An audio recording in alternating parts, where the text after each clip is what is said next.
Obey the traffic signals, avoid danger. If you run the red light, you can and will be ticketed.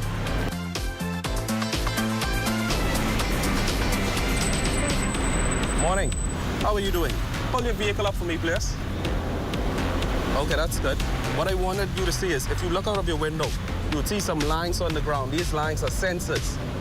They're traffic light sensors. Once the vibration from your engine stop over these lines, they would activate the light and cause the light to change quicker. See how fast your light change? All right, that's all. Thank you. Have a good day. Once you know the rules of the road, you will see how easy they are to use. It also increases your chances of staying safe. No matter how skilled of a driver you are, it is a good idea to reflect on the basic of traffic safety from time to time, just to make sure that you are being careful enough to keep yourself, other drivers, and pedestrians as safe as possible. Safety is something the drivers should keep in mind at all times. Remember, driving is a full-time job. Pay attention.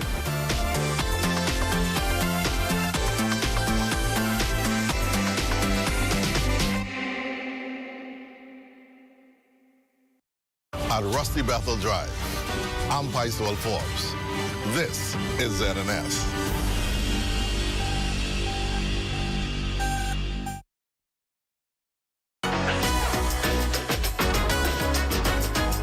It's What's Trending with Jiminita Swain and the Bahama Beauty at the Broadcasting Corporation of the Bahamas from Studio A. It all starts right now.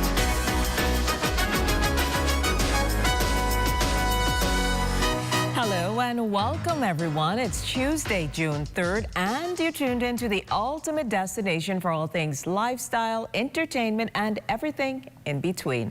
I'm Jiminita Swain, and you're watching What's Trending, the show where we bring you the latest trends, hottest news, and insider tips on living your best life. Whether you're here for fashion, food, fitness, or the latest buzz from social media, we've got you covered. Today we're celebrating Egg Day with the talented chef Mark Grant, who's showing us just how versatile eggs can be in the kitchen. From protein-packed breakfast options to simple dishes that looked gourmet, he's sharing recipes, tips, and a few surprises that go beyond your typical omelet. It's also World Bicycle Day today, and in honor of the day, we're shifting gears and talking to a passionate cyclist about how biking can promote better health, a cleaner environment, and a stronger sense of community. Whether you're a weekend rider or thinking about commuting on two wheels, the feature will inspire you to get back in the saddle. And we've got a fun, accessible at-work workout that anyone can try. No fancy equipment needed. Our fitness expert, Theodore Pyfram, guides us through simple moves to get your body moving, boost your energy, and start building a healthy daily routine. That and so much more right after the break. You're watching What's Trending.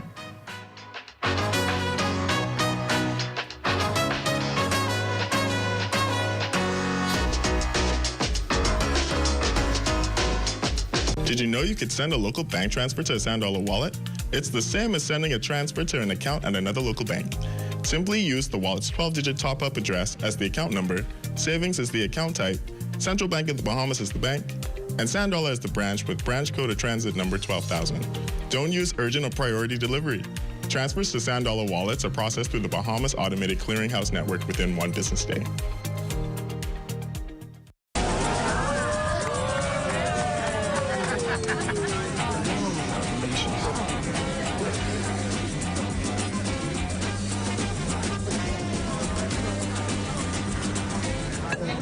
Diet-friendly special.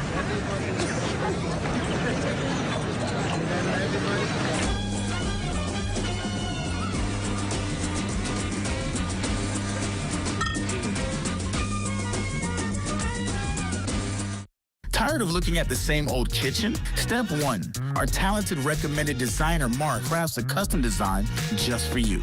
Step 2. Once your design is ready, CBS Bahamas makes ordering effortless. Your dream kitchen is within reach. Step 3, our recommended installers bring your vision to life, ensuring every detail is perfectly in place. Sit back and relax as your dream space becomes a reality. Visit cbsbahamas.com and start bringing your home improvement dreams to life today.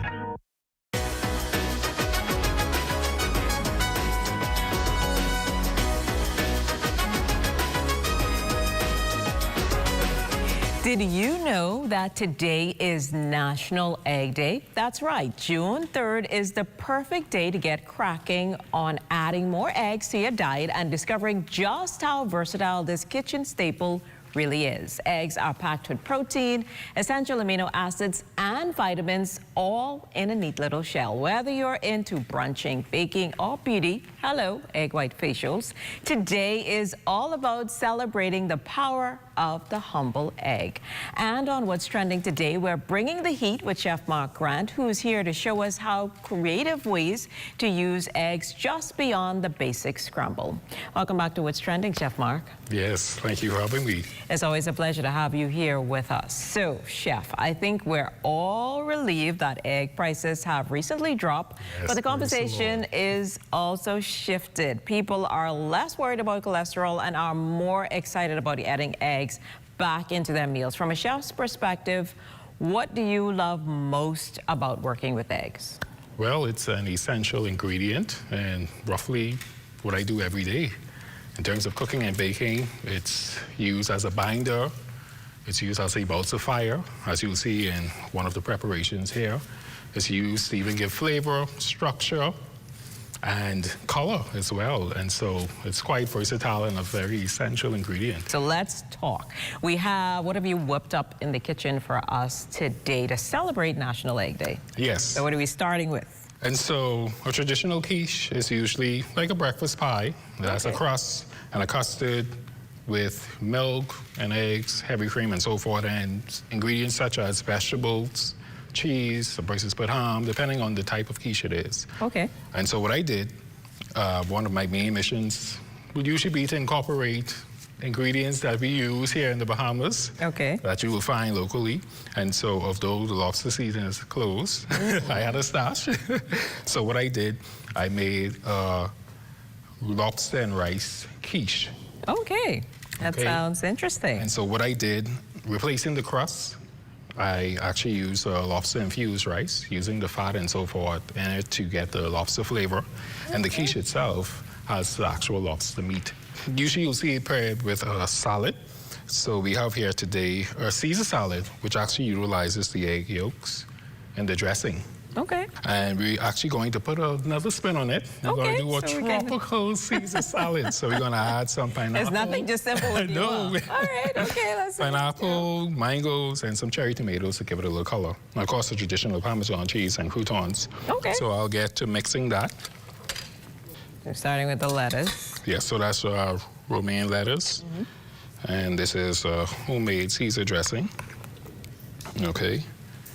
I'll put a little bit more. Okay. Then we're going to incorporate diced mangoes, pineapple, and cherry tomatoes.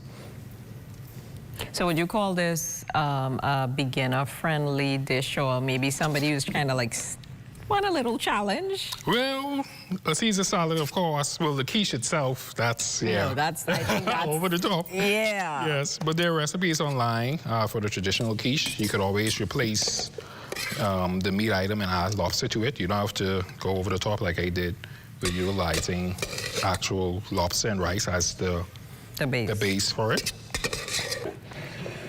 You can dig in. So it does look good. You have to cut it a little bit more. I definitely got a nice lobster bit there. And we're gonna go with the salad. Yes.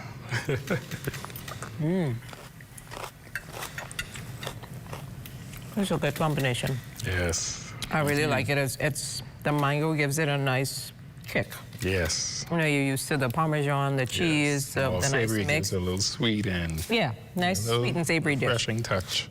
So I think you may have to swap on this side. Yes, no problem. To get to your very interesting dessert option. So tell us what you have here and what you're gonna do with it first. Okay, so of course I'm doing a creme brulee, but I wanted to utilize. Actually, as you can see, it looks like an egg. Like an egg. Yeah. So I was able to get these ramekins in the teardrop shape, which is similar to the egg shape. And what I did, it's a coconut creme brulee with a mango center. I actually made an edible nest as well. And so this is actually roasted vermicelli pasta. And so we're going to utilize that on the plate. So usually a creme brulee, you would finish with sugar. Okay. And so I'm going to demonstrate one of those.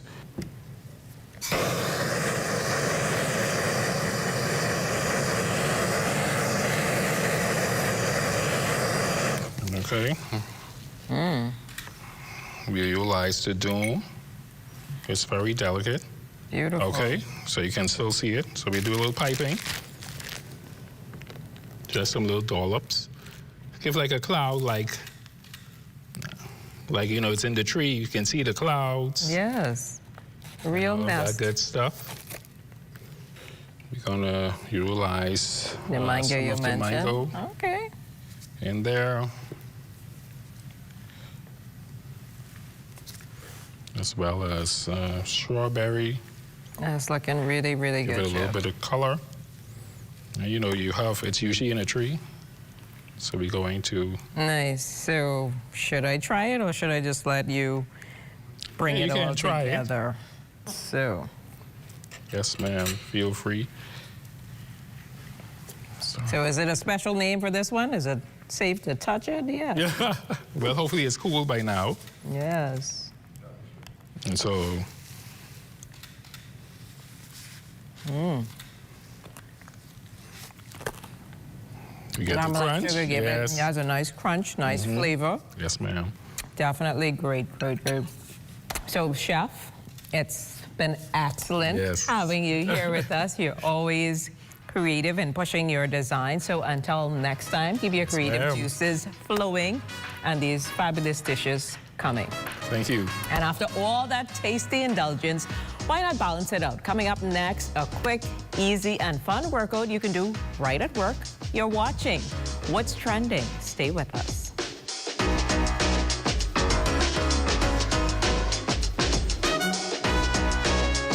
Your home is your sanctuary. The last thing you need to worry about is rodents. Once they enter your property, they can be tough to get out. If you're concerned about rodents, call Rent-A-Kill Initial.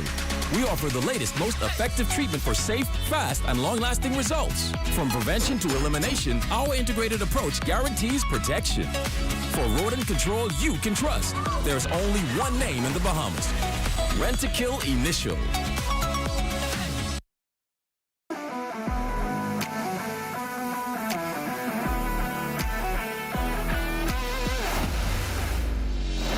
Bahamas Striping Group of Companies, we have been in Exoma now for the past 4 years, carrying out our paving program. A part of our company's philosophy is to do some work to international standards. So when you look at our paving division, we have a state-of-the-art lab to do all of our testing in-house, as well as a state-of-the-art asphalt plant with a trained technician carrying out the work on that site. The overarching goal of our company is to produce the work that we're doing in the entire Bahamas to international standards. We also make a difference by the training of our staff. We have a very intensive training program going on to where we are teaching young men how to learn the art of striping. Being a young man myself, I've made mistakes in the past. I was given a second chance to better my life, and it's only fitting that we pass it along. What's important for us is giving them a second chance for them to get a skill and a career that could take them further in life.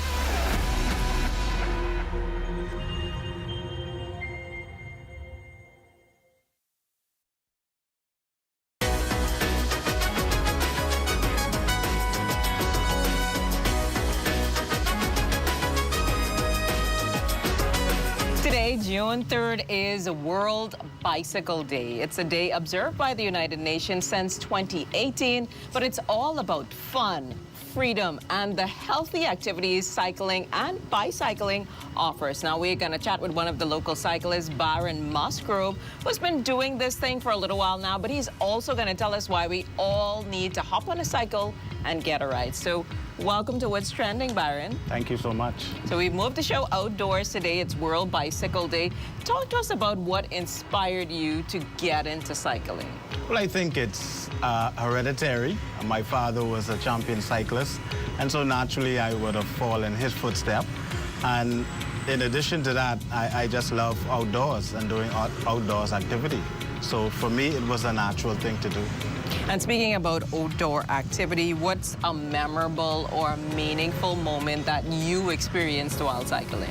Well, locally is when I won my first national road cycling championship at a very young age of 19. And so for that was very thrilling for me, doing a lot of preparation and seeing it come to fruition. Internationally, I was able to travel to many countries and represent my country. One of the most memorable was when I went in Bogota, Colombia, and rode at the World Cycling Championships, which was something that most cyclists dreamt about, and I was able to fulfill some of their dreams. So then tell us, what does World Bicycle Day mean to you personally, since you've been doing this for so long now? I think, to me, it's basically informing the world that riding a bike is almost as natural as walking. It's a great way to see your country, to see various countries if you're visiting. It's an opportunity to exercise without creating a lot of obstacles. Bicycle is one of the greatest invention and also one of the best sports to participate in. And bicycle does not limit you in terms of your age. So what would you say to someone that wants to start cycling but is a little bit hesitant, they feel a bit intimidated? Why should they even consider doing it? I think they should consider doing it for the number one reason. You should be moving. We should not be sitting down all the time. And cycling is one of the easiest sports you can get to, and you can move at a relaxed pace without creating restrictions on the body. So cycling is definitely a sport you would like to get involved in. And there are numerous benefits. Weight reduction. Your body mass can change. It sharpens your vision. It is so great for reflex. Your reflex, it's at its best. And obviously there is a competition coming up this month, so talk to us a little bit about it. Yes. You're heading over to the beautiful Exuma. Definitely. Yes, we are having our 51st National Cycling Championships in Exuma. The Bahamas Cycling Federation puts this event on every year as we crown our national champion, and it's also a way for persons to make the national teams as we begin our travel this summer. And so this sport commemorates our independence in 1973. Cycling was one of the few sports that commemorate the crowning of a new country. And the only time this event was not held was during COVID. Wow. So 51 years. How many persons are you looking forward to competing in this event? Is it that people come from throughout the Bahamas, or predominantly they're just here from the capital to participate? No, we have cyclists that are coming from Andros, Abaco, Grand Bahama, Eleuthera, New Providence, and San Salvador. And so this is a melting pot of all of the cyclists from all over the Bahamas, and even a lot of our Bahamians that lives abroad in Canada and the United States will come here and compete for national honors. And in addition, we also have our international friends that comes and compete as well. So we will have a little international flavor mixed with the locals competing for this event. And it's being held, as you can say, in one of the beautifulest countries in the Bahamas, and that's in Exuma. Awesome. And also, where do you see cycling, its growth in the next 5 to 10 years? Where would you like to see it go? I think I'd like to see it be more prevalent in our school system, in our youth camps, because I think it's very good to see young people cycling, because it helps them to think clearly. They see good things, they make good judgment, and it's a very disciplinary sport. And so if you can have the kids, them being more disciplined, we can solve a lot of issues. And finally, if there is one piece of gear, beyond the bike, one piece of gear that you can't do without when you cycle, what would it be and why? This.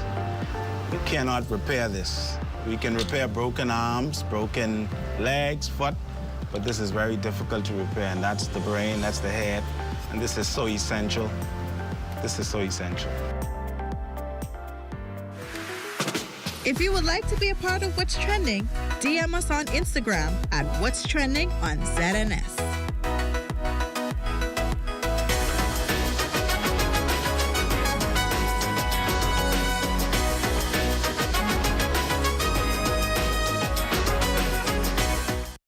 For us at the Myers Group of restaurants, we found that we have a pretty large portion of our employment pool that had difficulty getting bank accounts. The issue we had previously was just getting cash, getting funds on the island.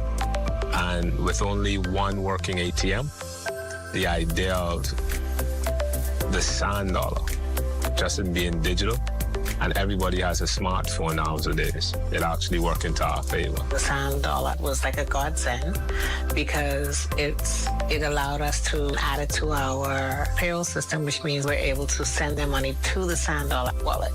It's still a bank transfer because you get an account number. So from the employer side of things, all I have to do is send your funds just as usual. It opens up our pool for us to be able to hire some of the people that we couldn't hire before because they were unable to open bank accounts. This has been a really good solution.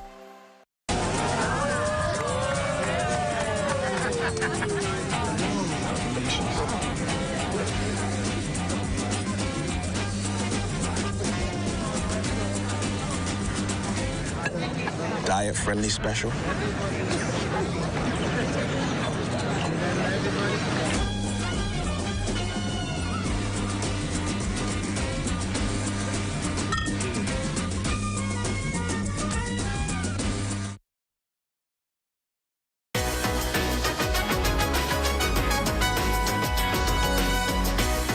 Is the new smoking, or so they say. But when your day is packed with meetings, deadlines, and back-to-back emails, getting up to hit the gym isn't always an option. The good news?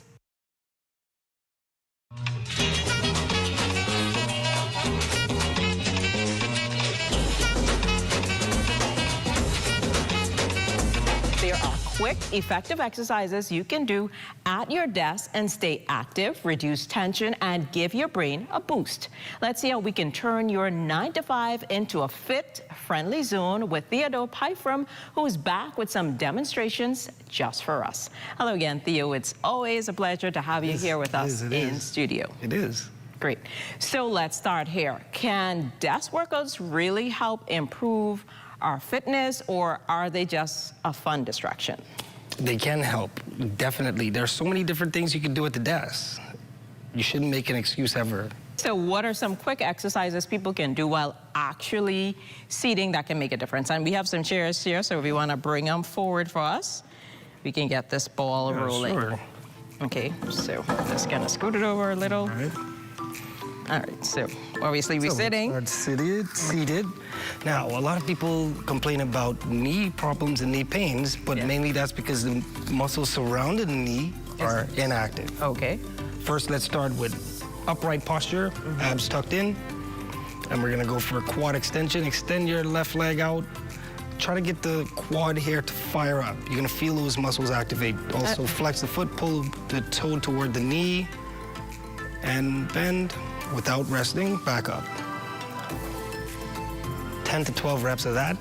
So what other exercises are you gonna do? You wanna just get up and you can just sit and stand. Okay. Right there at your chair, it's perfect. Especially if you've been trying to work on your squat form. Boy, listen, you sound like you love these squats, boy. Those that are like, man, these just some little squats. You could add a pistol squat to that.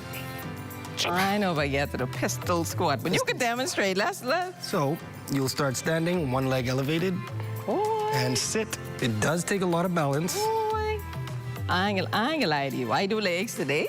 I know if I can make that pistol squat, but it's worth the effort. It's good. Let's try the next leg. With your leg elevated, stand.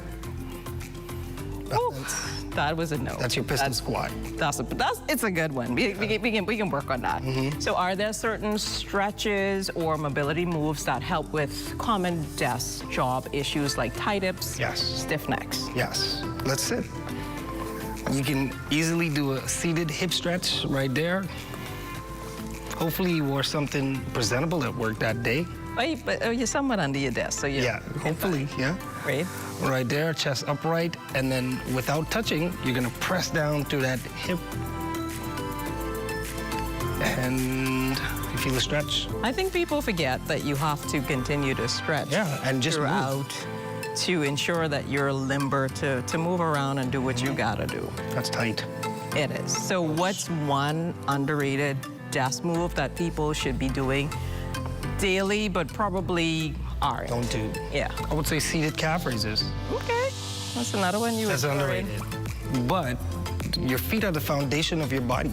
If those aren't aligned or in good condition, count yourself out. And I know previously you told us that at one point you were crippled, I think? Yes. Well. So how did you overcome that, or what led to that occurrence in the first place? It was actually a car accident. Okay. That left me unconscious, and the whole right side of my body was mangled. If you see the knee there, the key went through my patellar. Wow. And the ankle was involved, the finger doesn't bend anymore. So I've had those obstacles to climb, learning how to walk again. But, you know, the greatest thing for me, even today when I wake up, it's a beautiful day, I'm blessed, and I just have to push and give my best effort. If you wake up with that mentality every day, you can't fail. And what are some other exercises then to keep in mind so people know that you could still continue to be motivated? Obviously, but I think we would agree that desk workouts can help with your posture, your circulation, even focus and productivity. I would say the chin tuck. It's not necessarily tucking the chin down, but more so back into its natural alignment. Okay. That's a simple exercise that's very effective in getting your spine back into alignment and getting you out of that rounded posture. So chin tucks, think of pulling the chin right back into the neck. Oh, yeah. So are there any discrete moves that someone can do during a Zoom call that wouldn't be so obvious? If your head is involved alone, you can do some external rotations there for your shoulders, and you can even do some lateral raises, not coming too high, of course. Okay. You can go out there, push presses, and you're still talking. The meeting is booming too. Now, if your shoulders are involved in the meeting, you can sit at your desk, do some flutter kicks. Okay. Hopefully you don't gotta talk, because if over and under. if you do too much talking, they say, well, you definitely why have they to sound focus. like they out of breath a little bit? What you doing there? Or you can do some alternating knee tucks. Okay. And that's all lower abs and hip flexors. And so what a simple 5-minute desk workout look like from start to finish? Just some ideas. Perfect. From start to finish. Remember, we still in the meeting now, so we can't run out. We're still in the meeting. You can go quad extension, 20 reps on the right, switch, quad extension, 20 reps on the left. Then you can go knee raises, 20 reps on the right, then switch, 20 reps on the left. And then you can do hip abductions, slightly elevate the right foot, open up, working the inner thighs, and switch, opposite side for inner thighs. And then, of course, those calf raises. We're still in the meeting, right? They're talking too. And you just getting in a good, good workout. Man sweating there. Legs would be toned. Well, that's all the time we have. It's been great working out with you, Theo, as usual. But we're going to send it to a break. Until next time, let's keep moving even while at our desk.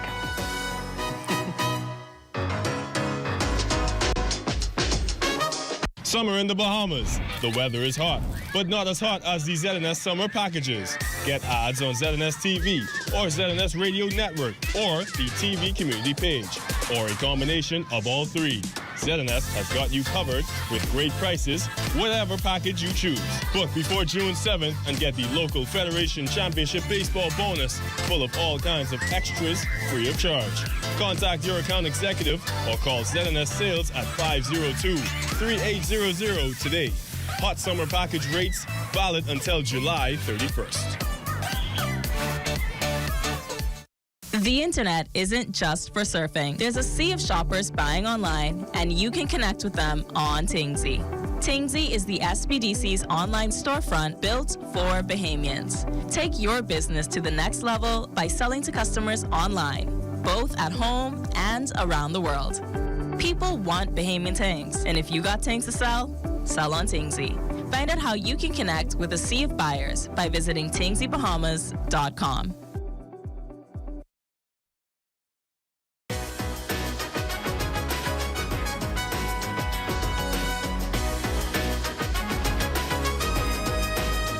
On Wednesday's show, we explore the rich and vibrant taste of South Africa with Commonwealth Brewery Limited. And trust me, you'll want to see this adventure unfold.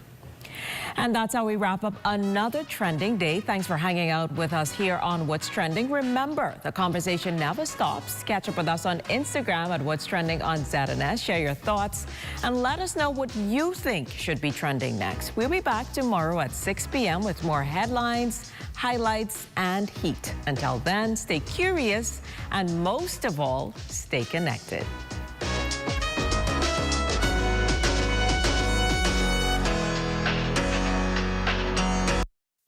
At the Broadcasting Corporation of the Bahamas, I'm Clint Watson, and this is ZNS.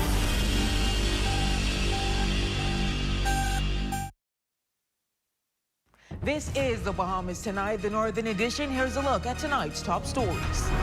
2 juveniles in police custody accused of being in possession of fraudulent driver's licenses. Also, what was initially ruled as suicide is now officially a homicide. The father of the fallen officer speaks out. And a shelter in Abaco nearing completion just in time for what's expected to be a busy hurricane season. The Bahamas Tonight Northern Edition starts now.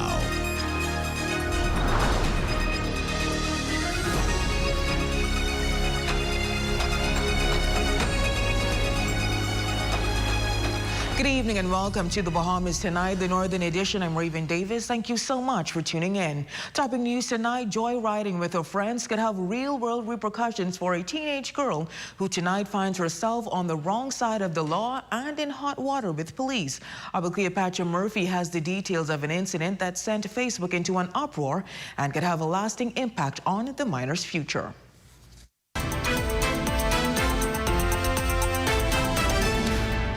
A teenage girl could be facing criminal charges after renting a vehicle with a fraudulent driver's license recently. We have 2 juveniles in custody, a male and a female, who is assisting with this investigation. Like I said, this was developed by CID, and once they're completed with their investigations, hopefully within this week, we can give you further details as to what really transpired that led to the arrest and perhaps any court appearance if necessary. A post on social media Monday showed what we now know to be a fraudulent driver's license bearing a teen's image, said to be a student of 8 Mile Rock High School who would use the identification to acquire a rental vehicle, raising the concern that innocent individuals could have been hurt with the minor behind the wheel. Deputy Controller of the Road Traffic Department on Grand Bahama and the Northern Bahamas, Kevin Mortimer, became aware of the Facebook post yesterday and makes it clear the document was not issued by his department, also detailing repercussions under the Road Traffic Act. Any person who forges or fraudulently uses or allows a person to use a license or to drive a motor vehicle shall be guilty of an offense and liable on Sunday conviction to a fine of not less than $200 or not exceeding $800 or imprisonment for a term of 6 months. He says the driver's license was real, but says it was manipulated. Our investigations revealed from our system where that is a driver's license of a person, a valid driver's license.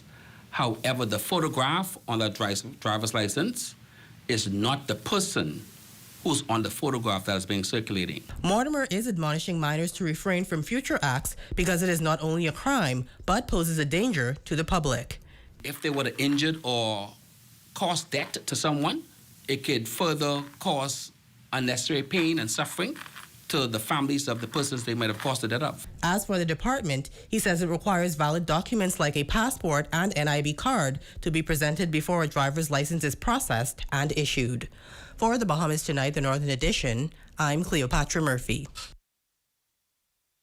Switching gears now, the father of a police officer found dead in 2021 says his family finally feels vindicated. This after a coroner's inquest ruled his son's death was not a suicide, but a homicide. The ruling comes nearly 4 years after the body of Constable Robert Wright Jr. was discovered in his vehicle with a gunshot wound to the head, raising serious questions about the initial investigation. Now his family is calling for justice.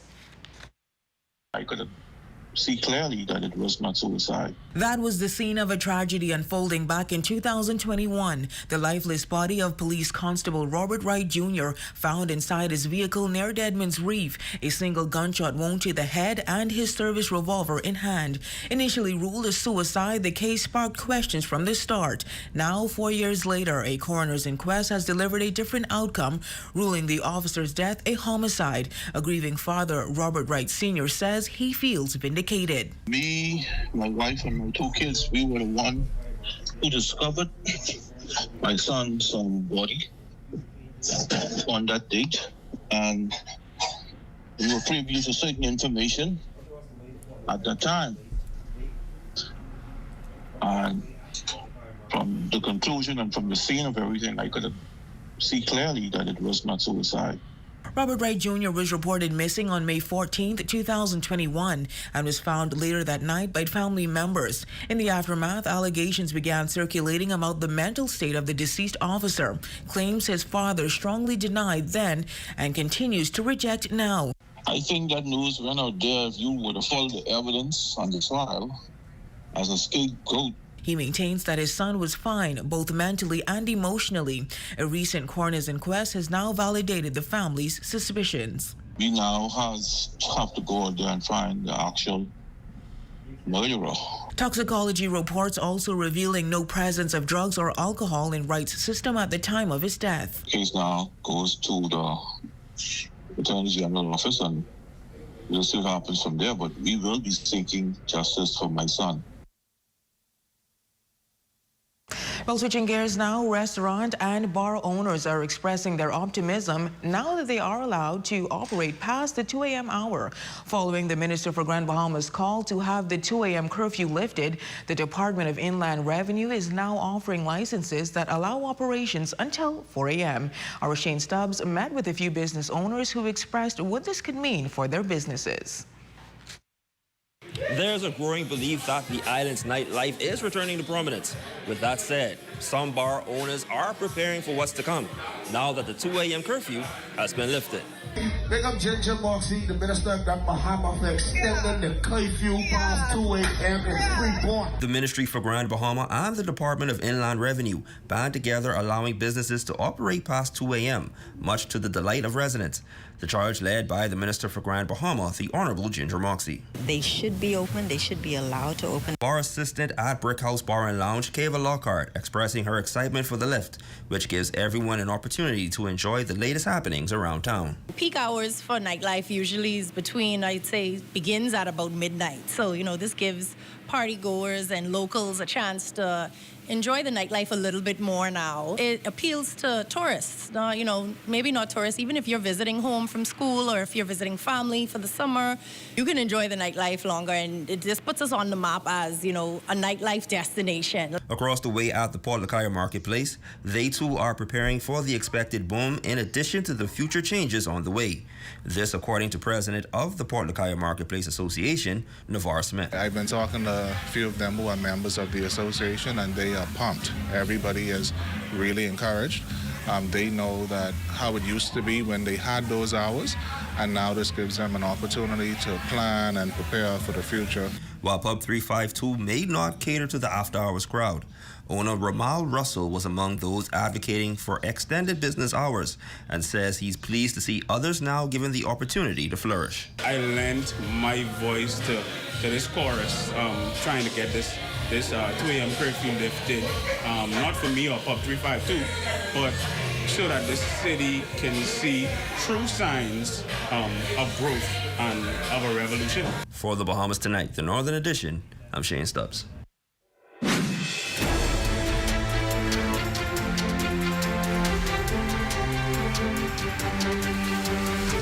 Well, with With a potentially dangerous hurricane season ahead, the government is racing to complete a new purpose-built shelter in Marsh Harbor, Abaco. Now 90% finished, some 3 days into hurricane season, the Disaster Risk Management Minister says the facility is expected to be completed early next month. This is the new shelter in Marsh Harbor, Abaco. In the face of a daunting 60% chance of an above-normal hurricane season forecasted by the National Oceanic and Atmospheric Administration, storm preparedness remains a top priority. That is why, according to Minister of State with responsibility for disaster risk management, the Honorable Leon Lundy, the government has been investing in purpose-built shelters totaling more than 140 nationwide. While providing an update on the Marsh Harbor Abaco Hurricane Shelter, Minister Lundy gave the assurance that the facility is approximately 90% complete. We're expecting to have it ready for use by July the 1st. And right now, the team is working on the interior and also electrical checks and air condition testing. Once open and fully operational, he says the shelter will be able to accommodate roughly 400 people and has been designed with full accessibility in mind. That means ramps at multiple entrances and bathrooms and showers that serve individuals with disabilities or mobility challenges. These are the kinds of thoughtful details that matter in a crisis, and we've been intentional about making sure that they're included. In 2019, Hurricane Dorian devastated parts of Grand Bahama and Abaco. The shelter project has faced repeated setbacks over the years, including structural challenges. But Lundy says the hard lessons learned from Dorian have helped shape a more resilient approach. This facility has been constructed to handle winds of over 200 miles per hour. It's a space designed not just for shelter, but for real safety. While the outfitting of the building will take place closer to the opening date, we already have the necessary supplies on hand, and we're simply waiting on the final clearances before installation begins. The facility will also serve as a year-round community center, but for now, Lundy says the priority is getting it fully operational and reminding residents of the importance of early hurricane preparation. There is much more information on hurricane preparedness, shelter locations, and helpful checklists available. We at the DRM Authority encourage everyone to visit the official disaster website at getready.gov.bs.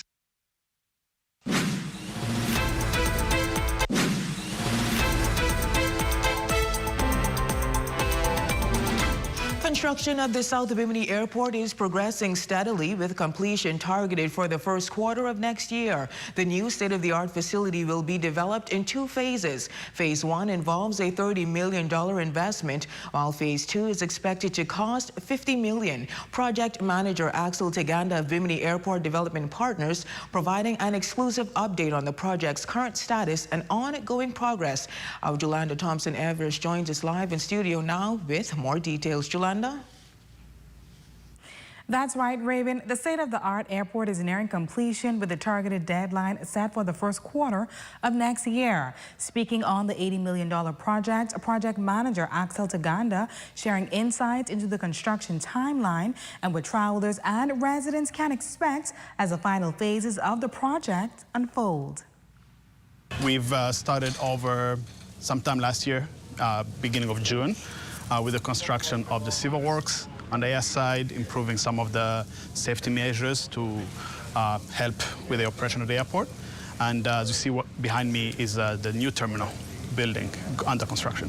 The first phase of the project, an investment of $30 million, focuses on airside and terminal upgrades to accommodate international commercial traffic. The second phase, valued at $50 million, will include the construction of a new passenger terminal, along with additional facilities such as apron expansion and enhancements to the fixed base operator area to support broader airport operations. So the new terminal is going to essentially comprise of we'll have capacity to hold 300 passengers, max capacity. It will be all departures will be going through this new terminal, and then international arrivals. The existing terminal will be used for domestic arrivals only, and then half of it will remain for the administration offices. Though the project is expected to be completed by the first quarter of next year, he cites geographical logistics as one of the primary obstacles the project continues to face. The contractors, we have multiple discussions on that, trying to assure that they put in the orders earlier ahead of time, they secure the shippers as well, but mostly the challenge is mostly getting material on site and then making sure that he does that deadlines. Regarding employment during the construction phase, Uganda notes that the project has generated a significant number of jobs, providing valuable opportunities for local workers and contributing positively to the community. Live in studio for the Bahamas Tonight, the Northern Edition, I'm Yolanda Thompson, Everest. Back to you. Just one station.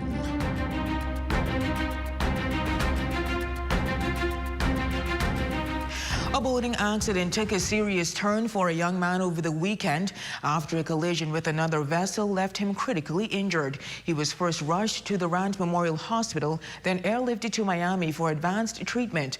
Officials from Tropic Air Rescue sharing details of the emergency mission with our ZNS News team. Yolanda Thompson Everest reports. Tropic Air Rescue flew into action Saturday, airlifting a young man with a spinal injury from the Rand Memorial Hospital to Ryder Trauma Center at Jackson Memorial Hospital in Miami, Florida, after a brutal boat collision. President Anthony Marinello landed in Freeport Sunday to lead the mission, calling it a critical moment and their first ever patient transfer from the Rand Memorial Hospital, marking a powerful step in their partnership with the Bahamas. By the Ryder Trauma Center, to see if we were available to transport him and pick him up and bring him to the Ryder Trauma Center from Rand Hospital in Freeport, Grand Bahama.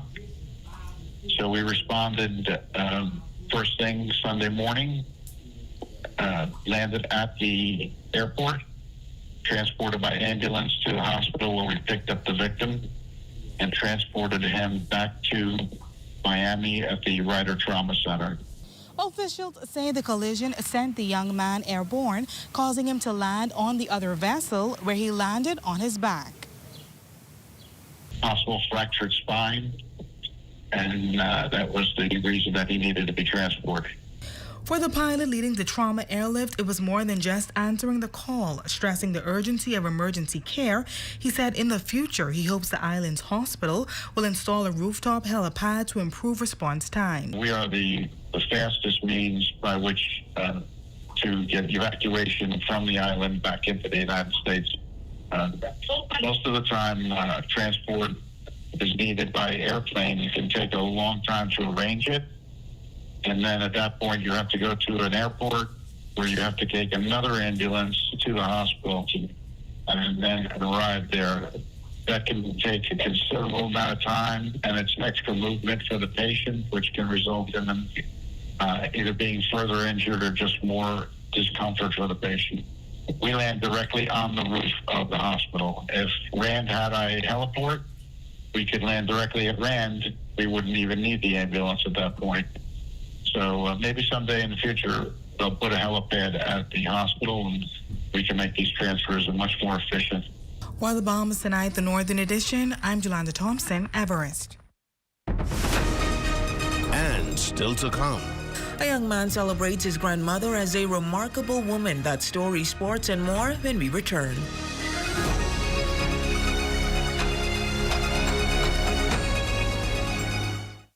Imagine a world where every brand knows your name and every store awaits your arrival. Elite shopping, travel where luxury is a lifestyle and every journey feels like home. Dine where every flavor is just for you, every table reserved, and every moment a taste of perfection. Make every big moment even bigger. Experience banking where wealth isn't just managed, it's maximized. Step into a world without limits. Commonwealth Bank, leader in personal banking services. Come on down and see what Dolly Madison has in store for you. Renovate and rejuvenate at Dolly Madison. Don't miss the first annual Home and Hardware Expo, Saturday, June 7th at Pelican Bay from 2 to 6 p.m. Enjoy free exhibits, giveaways, and expert demos, plus an $150 short-term rental session at 3. call 352-6126 for more details. Select the perfect gift for dad from Esquires and get a chance to surprise him with a 360 gas grill. Take 20% off your purchase from June 9th to 14th and enjoy additional savings throughout the store. Call them today at 352-8816. Happy Father's Day from Esquires. Experience a man's point of view live at the Regency Theater, June 14th at 8 p.m. and June 15th at 4 p.m. Tickets just $40 at 17 Shop or Imagine Graphics. Visit ampv.online for more information. Hey, you. Come here real quick.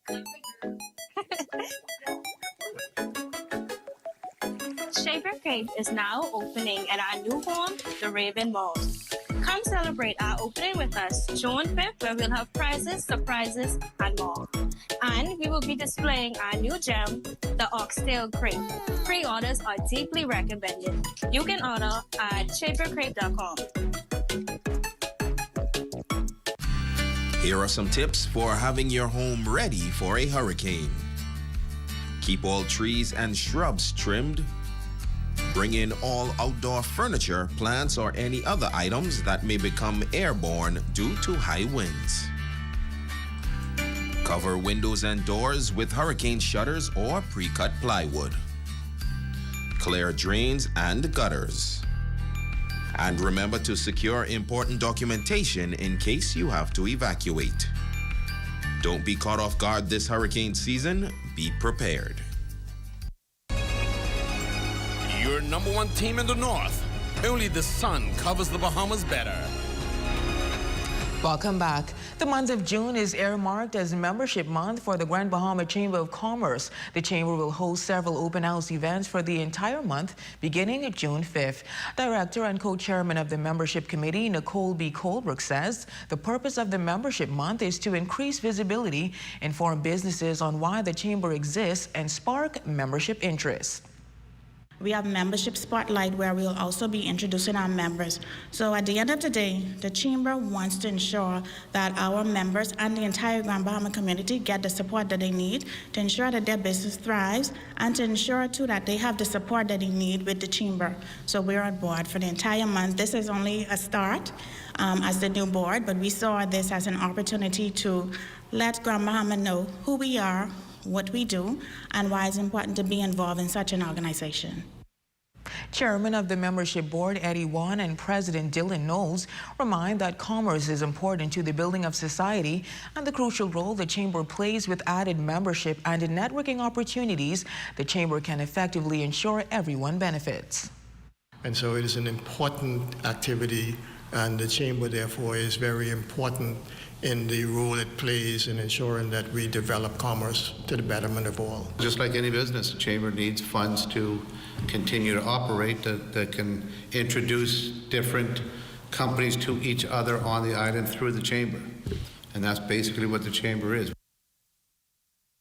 Well, for years, Jason Lang believed his grandmother, Mary Ella Lang, was his mother, a reflection of the deep bond they shared. He says she's been more than just a grandmother. She's been a mother, a mentor, and his greatest source of comfort. Our Cleopatra Murphy has that story.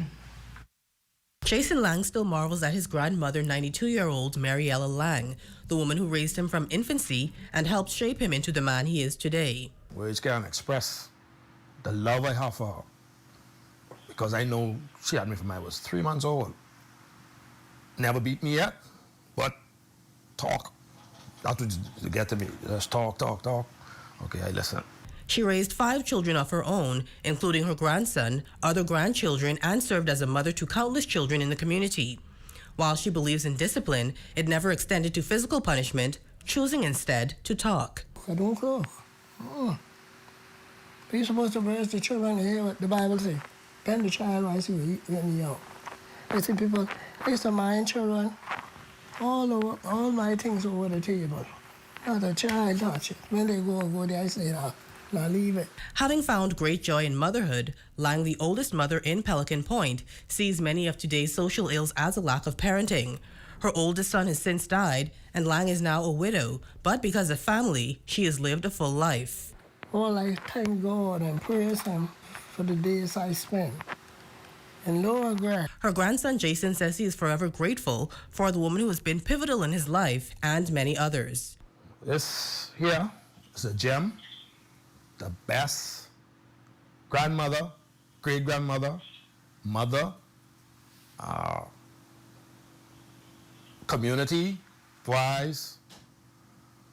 Oh, man, words can't express the love I have for her. For the Bahamas Tonight, the Northern Edition, I'm Cleopatra Murphy.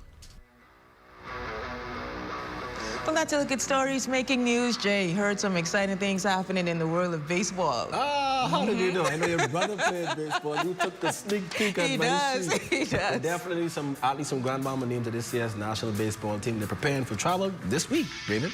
Awesome. All right, thanks, Jay. Well, sports is coming your way next, but first a check on your local weather forecast.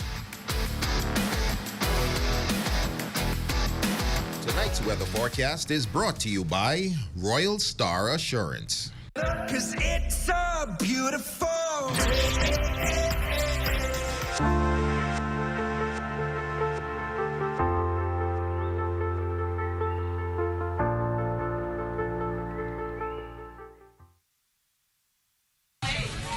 Hi, I want to put some shoes on your feet. Hi, I want to put some shoes on your feet. I still want to put shoes on your feet. I want to put some shoes on your feet. And I still want to put shoes on your feet. We still want to put shoes on your feet. 2 locations to put shoes on your feet. Downtown Freeport, and now our newest location in the Carmichael City Shopping Plaza, right behind the Walk-Up Wendy's, Carmichael Road West. This June 15th, get ready for a powerful night of praise and celebration as the Broadcasting Corporation of the Bahamas, in partnership with New Life Worship Center, presents a musical concert honoring 10 fathers and celebrating ZNS 89 years of excellence. It's a moment of music, memories, and legacy. More information to follow. Stay tuned. Still praying as I onward bound. Have the following supplies on hand at the start of the hurricane season. A minimum 3-day supply of water, which provides 1 gallon of water per person per day. Minimum 3-day supply of non-perishable food items. Flashlights and extra batteries. A battery-powered radio to receive broadcasts that will keep you informed of the storm. A first aid kit. A 7-day supply of any prescribed medication. Don't be caught off guard this hurricane season. Be prepared. You guys, Mommy has to get a few spins in, okay? But Mommy, I'm hungry. Just 5 spins, you guys. Just 5 spins, okay, guys? Just need 5 spins. We better do our homework. It's gonna be a while. Problem gaming affects more than just the gamer. This message has been brought to you by the Gaming Board for the Bahamas, which encourages you to game responsibly. Join us for City in Motion, your inside look at the people, progress, and possibilities shaping the city of Freeport.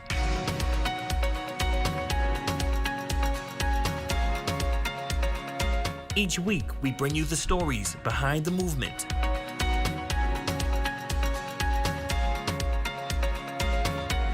Highlighting how the Grand Bahama Port Authority is leading with purpose.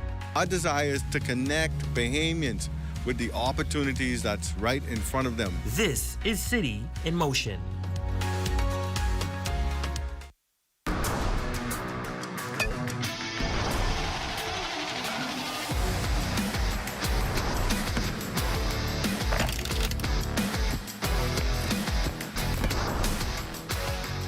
Good evening, I'm Jay Philippe, and welcome to Sports. First in Sports, the Bahamas is sending a 12U national baseball team to the Dominican Republic this week to compete at the Pony Caribbean World Series qualifier. 3 players from Grand Bahama were named to this year's team, while local coach Donovan Cox will serve as one of the national team coaches.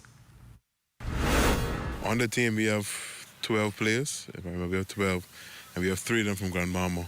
Xavier Thompson, Liam Smith, and Jaden Liberal. You know, 3 of the dominant kids here and 12U, and I think they worked hard all year and they deserve this opportunity to represent the Bahamas. I believe we have a pretty good team. the team that we've put together, it's very competitive, and I expect the boys to go there and compete, and my expectation for this team is to win. Next in sports, Shockwave Elite 5 hosted South Miami in flag football in U9, U11, and U14. It was some exciting and competitive games on the weekend. I'm really excited for the kids more so because it'll be a first time for them playing against someone other than themselves. So that's going to give their experience and really give them some exposure to understand the level of where we're trying to get at. Huge exposure, actually. We have some of the kids that are part of my advanced training, but we prepare them for contact football. We have a couple of kids right now. I'm a little excited. I hope I don't jinx it, but they're getting ready to go abroad. And I'm excited. They'll be the first set out of the program to go. Got some other guys going to college or getting ready to go to some JUCOs and a university. And that's your quick check on sports. Your Facebook friend of the day is next. I'm Jay Philippe. As always, be blessed.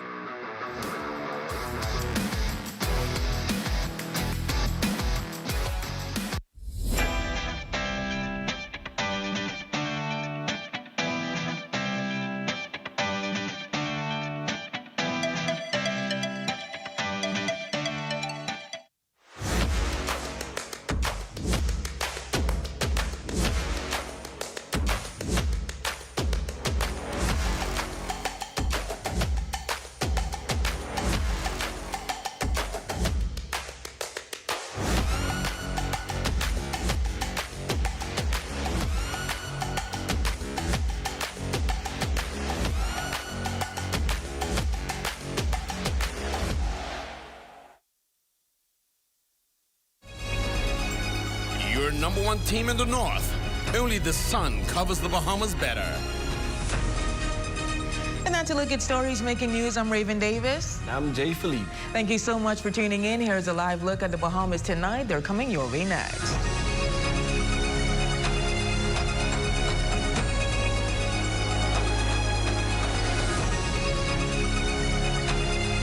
ZNS News is brought to you by the new BTC. Fiber is here. Faster, stronger, more reliable. Together, we are unstoppable. Switch today. Coming up in the Bahamas tonight, to go or not to go? The question some workers are considering in the face of the TUC's threat to ditch the upcoming Labor Day parade. Weighing in on the ongoing standoff is the Prime Minister. Also, an investment in infrastructure leads to smoother roads for Long Islanders. Find out who's tasked with getting the job done. And what's behind a memorandum of understanding between Bahamasair and Emirates? We have the details. The Bahamas Tonight, the National Report, starts now.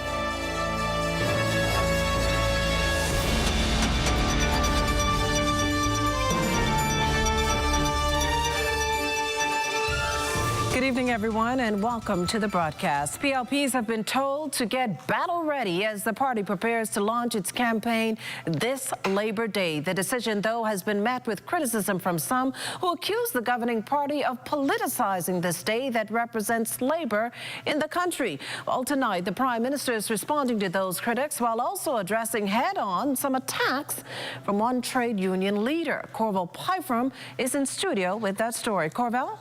Good evening, Makushla. And tonight, Prime Minister Davis is defending the Progressive Liberal Party's decision to launch its election campaign during this Friday's Labor Day parade. And he's also hoping that TUC President Obi Ferguson has a change of heart about boycotting the annual parade. The Prime Minister says those who are criticizing the PLP's decision to roll out its candidates this Labor Day simply need a history lesson. His party is and has always been, the Prime Minister argues, the organization that stands with the labor movement. The labor movement and the Progressive Party has been joined by the hips from time immemorial. And yes, there may be issues, as there'll be any issues in any marriage, but to criticize us for marching, we march in solidarity with workers. He brushes off criticism from those who accuse the PLP of hijacking the parade. All political parties, in fact, all political parties participated on Labor Day marches. And I don't know what's happening this year, but I expect that the FNM will have their group and march. and however they deem that, that's the way they deem it. As the PLP gets what it calls battle ready, it's facing another challenge, this time on the labor front, as Trade Union Congress President Obie Ferguson, who once signed a memorandum of understanding with the then opposition PLP in 2021, now says the Davis administration has failed to keep its promises. Therefore, the TUC has threatened a boycott of Friday's parade. The Prime Minister sees this decision as unfortunate, but defends his administration's record on labor. We signed the MOU with the TUC for the purposes of ensuring that workers get their just in this country. And just to, that was what the TUC represented them, but this was for the purpose of ensuring that we understand workers' complaints and concerns and that we're able to address it. And this afternoon, Makushla, the Prime Minister, reiterated his commitment to dialogue with the labor movement and says he looks forward to being on the ground with workers at this parade come Friday. Makushla. Well, thanks, Corval. Now, in related news this evening, workers around the country taking a wait-and-see approach to the Sir Randall Fox Labor Day March this Friday. And this considering, as you just heard, the Trade Union Congress's bold decision last week to boycott the annual parade due to political factions. Labor and Public Service Minister, the Honourable Pia Glover-Roll, is assured, though, that trade unionists will still turn out in large numbers. And while she's ensuring all concerns are addressed, she's pitched her own resolution to solving any issues that are on an even higher level. I invite any of the union presidents who want to spend a week with me so you can see how it works. The door is open. Come spend some time with me. Let's spend time together to work specifically on your issues. And let you see how the process works. There you go. And maybe an open invitation to all of our union leaders. We can slot you in, and you can come work with your minister so you can understand the process. I believe that understanding the process sometimes brings clarity. Glover-Roll, who at the time was appearing as a guest on last night's edition of The Rundown with Clint Watson, further assured that the Bahamas doesn't have a job issue, but one centered on skill set and employability. She then hinted details about her ministry's plan to help the thousands of high school graduates who are expected to join the job market in just a few weeks. We have to train persons out of the private sector or persons coming out of school, our graduates, to understand the nuances of the public service. It's a special creature. It is. It has its own policies and regulations, and you can't just walk in and understand it. We have to teach you. So where there are gaps, and we do want to continue to attract young people into the public service, we've created a program that's coming soon. All in just hours, Prime Minister and Minister of Finance, the Honourable Philip Davis, will open debate on the 2025-2026 fiscal plan in the House of Assembly, during which time he's expected to provide even more details on what the next 12 months will look like and how the government proposes to get there within the constraints of keeping expenditure at a minimum and revenue at a high, with the help of a number of measures, including reducing value-added tax from 10 to 5%. What we do know is that for the first 9 months of the current fiscal year, total revenue totaled $2.5 billion, an increase of some $266.3 million.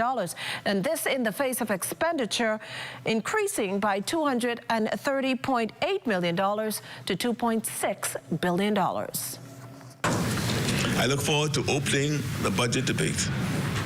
That will be my opportunity to speak in greater detail about the investments that we are making, investments in our people, in our country, in our future. Right now, I want to leave you with a sense of my deep optimism for the country we are building together. Let me be clear. Optimism is not the same as complacency. We know there is a great deal of work ahead. Yes. And we know that the road will not always be easy. But together, we will steer this country forward.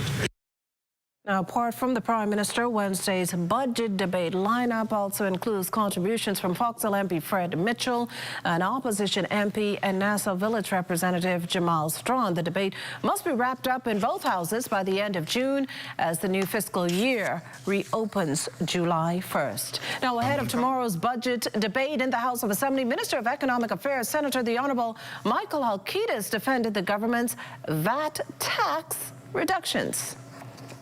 On coming to office, this administration moved quickly to cut the overall VAT rate from 12% to 10%, and then it went further in this last mid-year budget to reduce VAT on all food items, all food sold in the food store or convenience stores from 10% to 5%.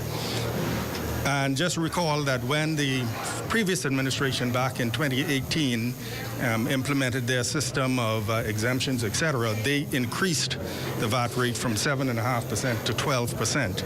And so it's an argument that they continue to make, but I would just say to the public that we have been in tax reduction mode since we came to office, from 12 to 10, from 10 to 5 on food items and some additional items in this budget cycle, and we are confident that our reductions, when you compare it to their scheme of raising the overall VAT but reducing it or eliminating it on about 20 or 30 items, our program of across-the-board reductions is much more beneficial to the Bahamian public.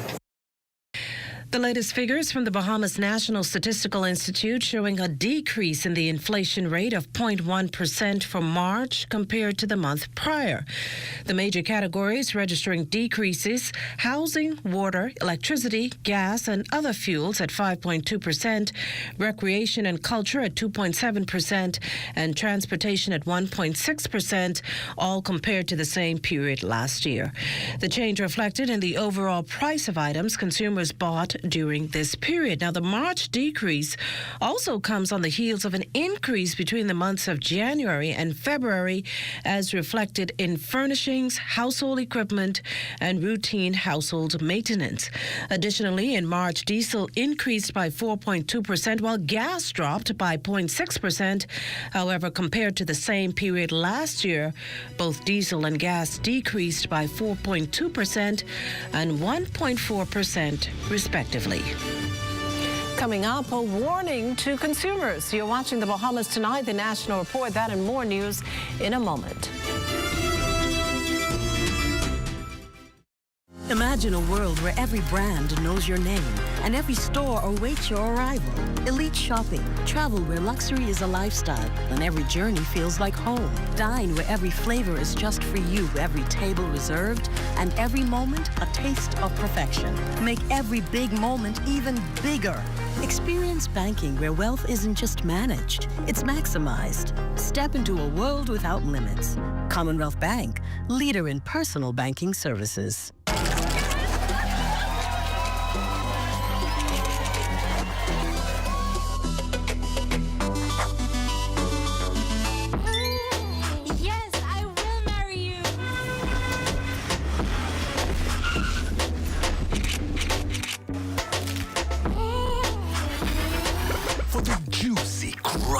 Irresistible taste of a KFC big deal, some people will do anything.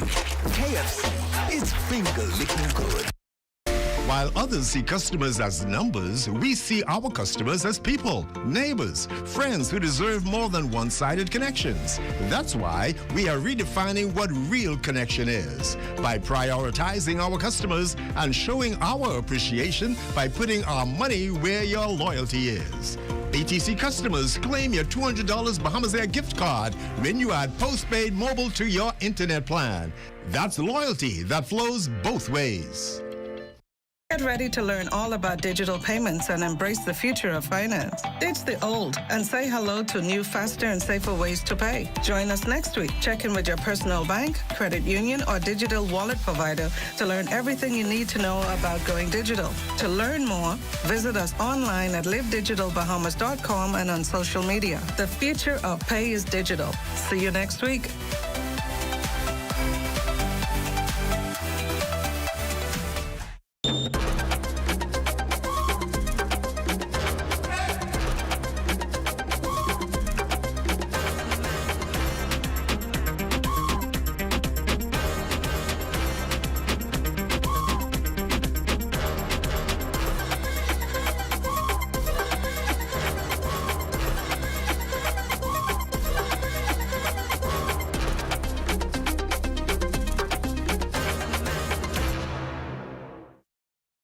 This portion of the news is brought to you by Bahamas Striping Group of Companies, where safety is first.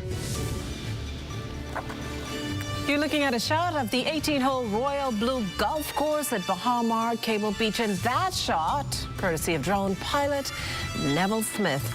Welcome back. Before the end of next year, Long Island would have put to rest an issue that has long plagued that community. And this now that funding's in place to make it happen. Just this afternoon, a multi-million-dollar contract was signed at the Office of the Prime Minister for a long-awaited infrastructural upgrade that puts an end to an obstacle course of potholes on the Southern Island. The $20 million project, a clear vote of confidence in Rowdy Boys Construction, a company born in Clarencetown, Long Island.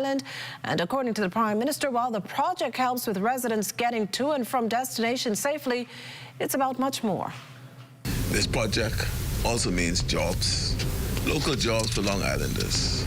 The roads used by Long Islanders will be paved and restored by Long Islanders.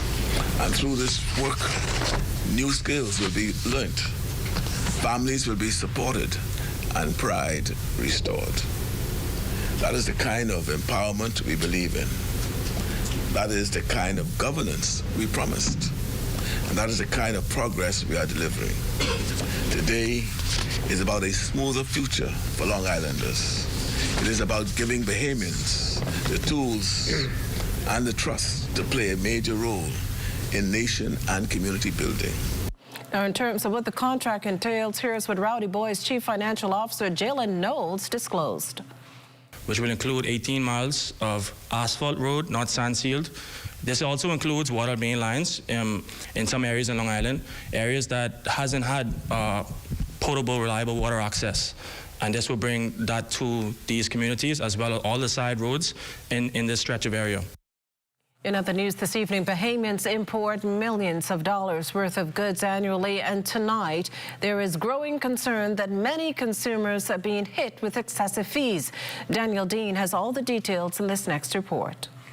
Consumer Protection Commission Chairman, Senator the Honourable Randy Roll, again issuing an advisory to Bahamian consumers regarding shipping companies. We know the ones, and they know that we know the ones who have violated consumers in some way, shape, or form. And so we will tell consumers to be careful when doing business with certain businesses. When it comes to additional fees, buyers often question shipping companies' transparency. And while that is every customer's right, Roll says investigations have revealed there's a new and increasing concern. In terms of even lost items and not wanting to replace the items when we know that you're at fault. When it comes to both issues, though, the senator says help is only a phone call or an in-person visit away. You can bring it to our attention or simply bring it to customs, because they're going to be able to tell you in terms of you paid the right brokerage fee, some other charges that may be on your receipt. So the key is to keep those receipts, because those are the most important thing as it relates to the shipping. A curious consumer might also ask whether their goods are being transferred via air or sea, as the former tends to be more expensive. But any concerns can be forwarded to the Consumer Protection Commission. For the Bahamas Tonight, I'm Danielle Dean. From the police, 7 illegal firearms, 4 of them high-powered weapons taken off the streets of New Providence during a covert police operation, Black Scorpion. Officers reportedly found the guns along with an assortment of ammunition and a quantity of suspected marijuana in a home in the Nassau Village area. Now, we can tell you that a 31-year-old male was arrested and taken into custody in connection with the crime. Police also confirming that the marijuana has an estimated weight of 18.3 pounds. That's a street value of over $3,600. Investigations continue. This portion of the news is brought to you by folk called Smart Pass, the smart way to pay at the pump. The new stuffed crust cheddar flavor has a taste you'll enjoy. Outside and inside. With a delicious stuffed crust covered in irresistible cheddar flavor. Come and try the new stuffed crust cheddar flavor only at Little Caesars. Pizza, pizza. We're here at the Nassau Village Community Center project, where over the past 17 months, we've hired over 20 Bahamian subcontractors to bring this beautiful project to fruition. I've been living in Nassau Village for more than 19 years, and to see a project like this bring great joy and pride to me. This state-of-the-art multi-purpose community center will serve as a crime-fighting initiative in the community, also help with the education of our kids in this community, and a hurricane shelter. Yeah, and it also shows what we as Bahamians can achieve when we work hand in hand with each other. We have the technical know-how, and we can pretty much deliver on any project here in the Bahamas or in the world. Bahamas Stripe and the Bahamian Company, they prove that they believe in Bahamians. Based on the outcome of this project, I don't think they're disappointed in giving a small person an opportunity to do a job such as this. The more opportunity they get, the more opportunity we will get. If you look around and see the work done so far, it just shows what we as Bahamians can do. Are you straight? Bro, I ain't getting no service. I can't make no calls. I can't post nothing on my stories. I don't get it. Wait, you on the live?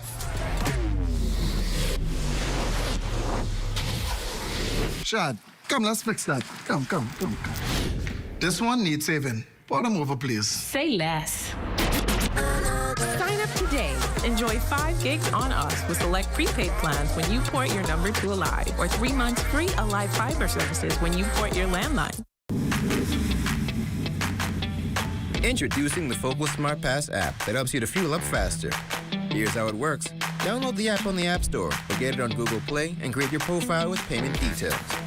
Visit your nearest Shell station, open the app, scan the pump's QR code, select your payment amount, and begin fueling.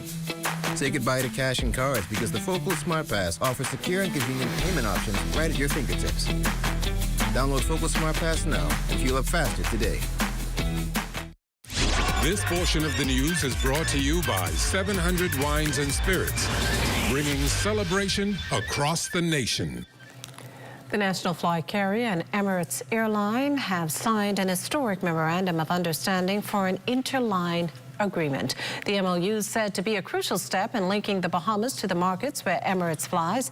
Deputy Prime Minister and Minister of Tourism, Investments and Aviation, the Honourable I. Chester Cooper, views the partnership as a game changer for the Bahamas, as it will strengthen the country's airlift strategy and elevate Bahamasair as a regional connector.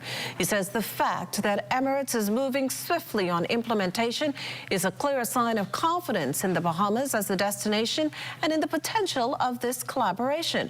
The interline agreement will allow travelers to book seamless single-ticket journeys from anywhere within Emirates' network to the Bahamas by using strategic gateway cities. The MOU also includes Emirates' commitment to technical and operational support for Bahamasair. Well, Adana and Marlena join us live for a sneak peek of Access now that they're back from the Big Apple.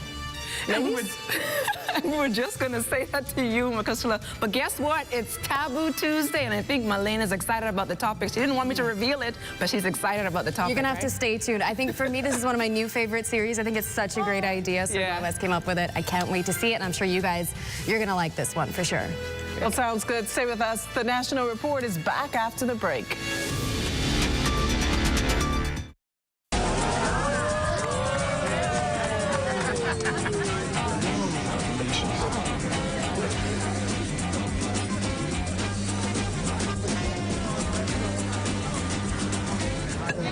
Diet-friendly special.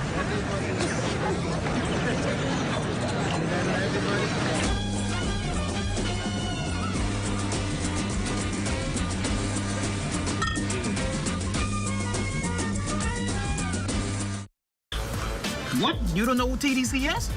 Tourism Development Corporation? You mean the Ministry of Tourism? No, that ain't the same thing, but the Tourism Development Corporation helps develop and grow Bahamian businesses in the tourism industry. You heard what I say, boy? Oh, yeah. Develop and grow. You don't know what all the things they do? What does do? Hey, check the website one. Start your journey to ownership of our #1 industry today. Log on to tdcbahamas.com.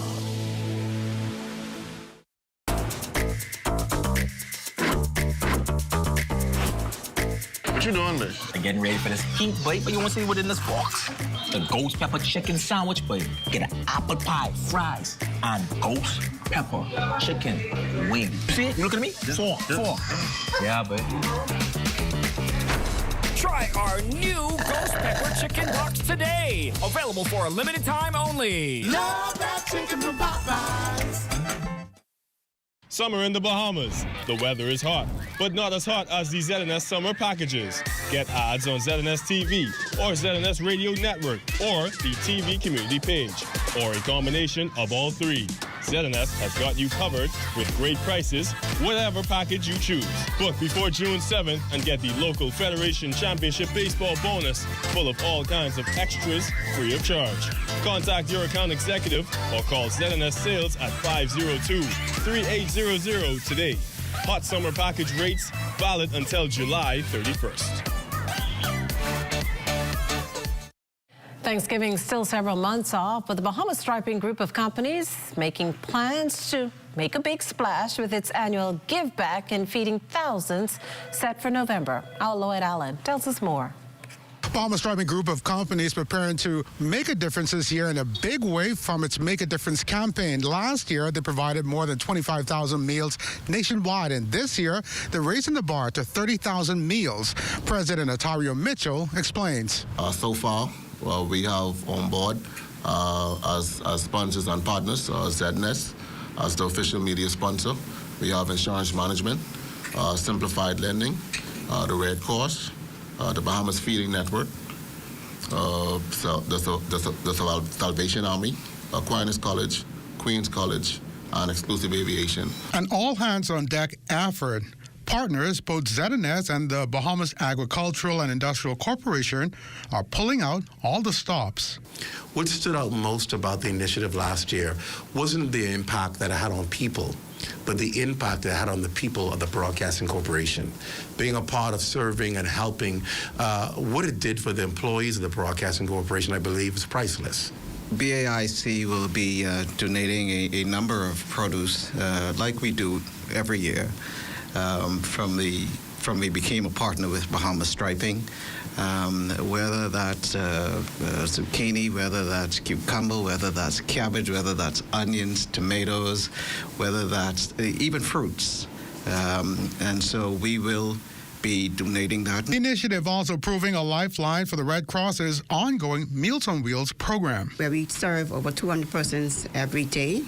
So that initiative really helped us last year with the Thanksgiving service, and persons were able to really enjoy the meal. Aquinas College head boy Donnell Evans equally thrilled to help others. Part of our, qualifications as a Catholic school graduate is to be a loving person. And a part of this initiative, it really honed our hearts and it tugged on us and it made us know that we aren't an island on our own. Bahama Striping stresses that this initiative is bigger than any one company. For the Bahamas Tonight, I'm Lloyd Allen. And that there does it for the National Report, but stay close. The Bahamas Tonight continues with Access Now.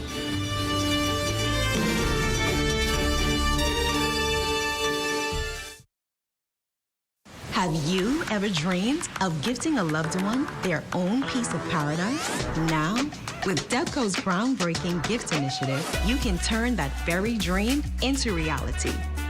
GIFT, which stands for Generational Investment, Friends and Family Trust, is a simple yet powerful way to make property ownership more accessible. Contribute to the 10% down payment in person or team up with friends and family to make it even easier. You can even pay online via direct bank transfer, then submit the required form with just a few taps.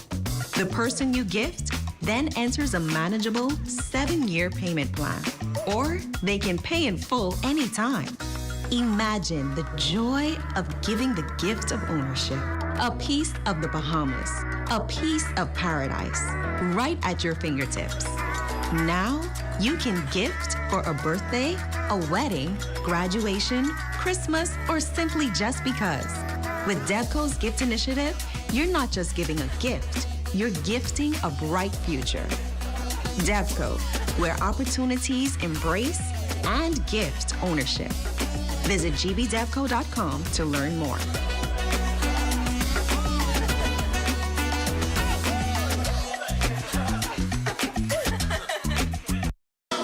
Your business and communication with parents, students, and staff in seconds with a live business bulk SMS messaging.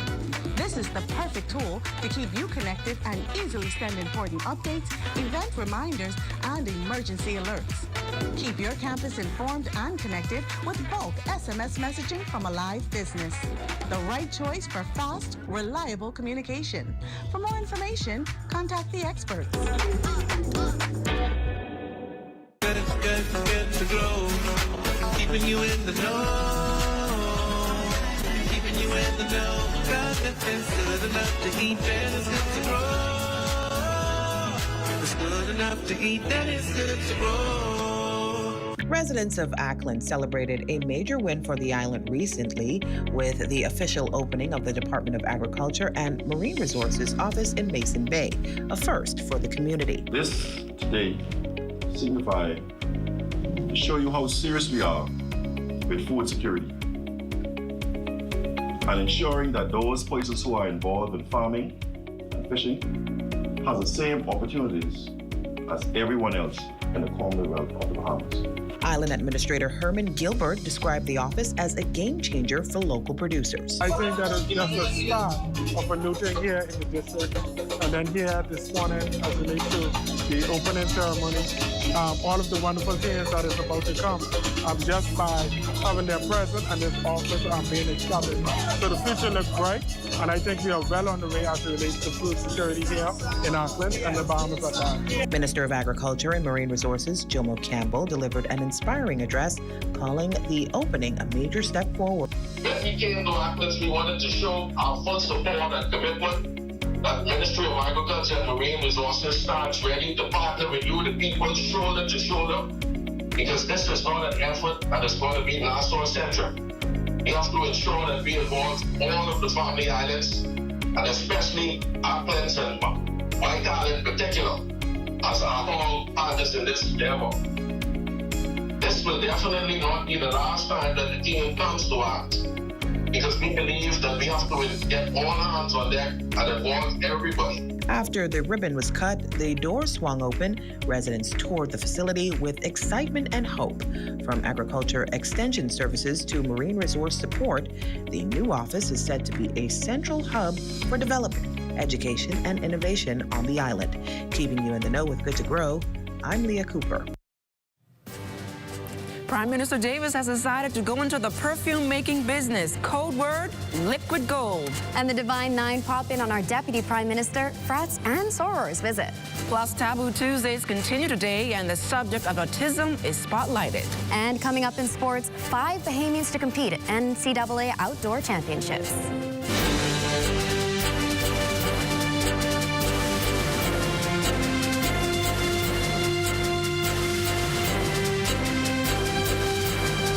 Tonight, access now starts now. Good evening, everyone. I'm LaDawn Davis. And I'm Marlena Leonard. Welcome to the Bahamas Tonight, Access Now. And just like that, with a snip of our fingers, we're back from the Big Apple, Marlena. It went by so quickly, and we had a great time taking Access Now to the world, but we have to thank our Royston Jones for holding things down for us, not only when we went on our way over, but while we got the entail of us resting up. Yes, thank you so much, Royston. But memories of New York, right, Marlena? But let's dive right into the news, shall we? Prime Minister the Honorable Philip Davis has officially become the newest creator behind a fragrance using the, quote, liquid gold on the South. Here's Lloyd Allen. For years, the Cascarilla bark has been a source of lifeline for residents across Auckland. The Prime Minister making a journey to the island, experiencing the process for himself and putting his stamp of approval, taking the industry to a new level. It was over this past weekend that the Prime Minister sat in on a perfume training session with chemist Edwin Bruce, using the Cascarilla oil as a base. One of the beauty about the Cascarilla is that there's not a common blend. There's not a common blend. What I find is a lot of exportation, and we're working not to stop exportation because, you know, every country deals with export and import. But what we want to see here is a development of products within the Bahamas. This is your formula sheet. It should be exclusively yours. When you create the line of perfumes for the Bahamas, this will all be yours. I will not be reproducing them without your permission. Okay? The ones you make today will be exclusively yours. It will be the only one in the world. During the session, Bruce allowed the Prime Minister to select from a set of base scents, followed by an emulsification process, all done by hand. By the end of the operation, a signature scent was created, with the PM allowing others to test his blend, coined Alpha Brave.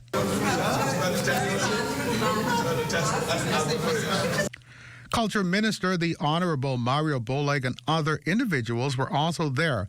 But after the experience, the PM was convinced he had struck a winner. All the smellers who smelt this indicate that it is the Alpha style, and they enjoyed it. So the base is the cascarilla oil. I added what they call the alpha wood ointment. I added 3 other ointments, but that will remain my intellectual secret and property.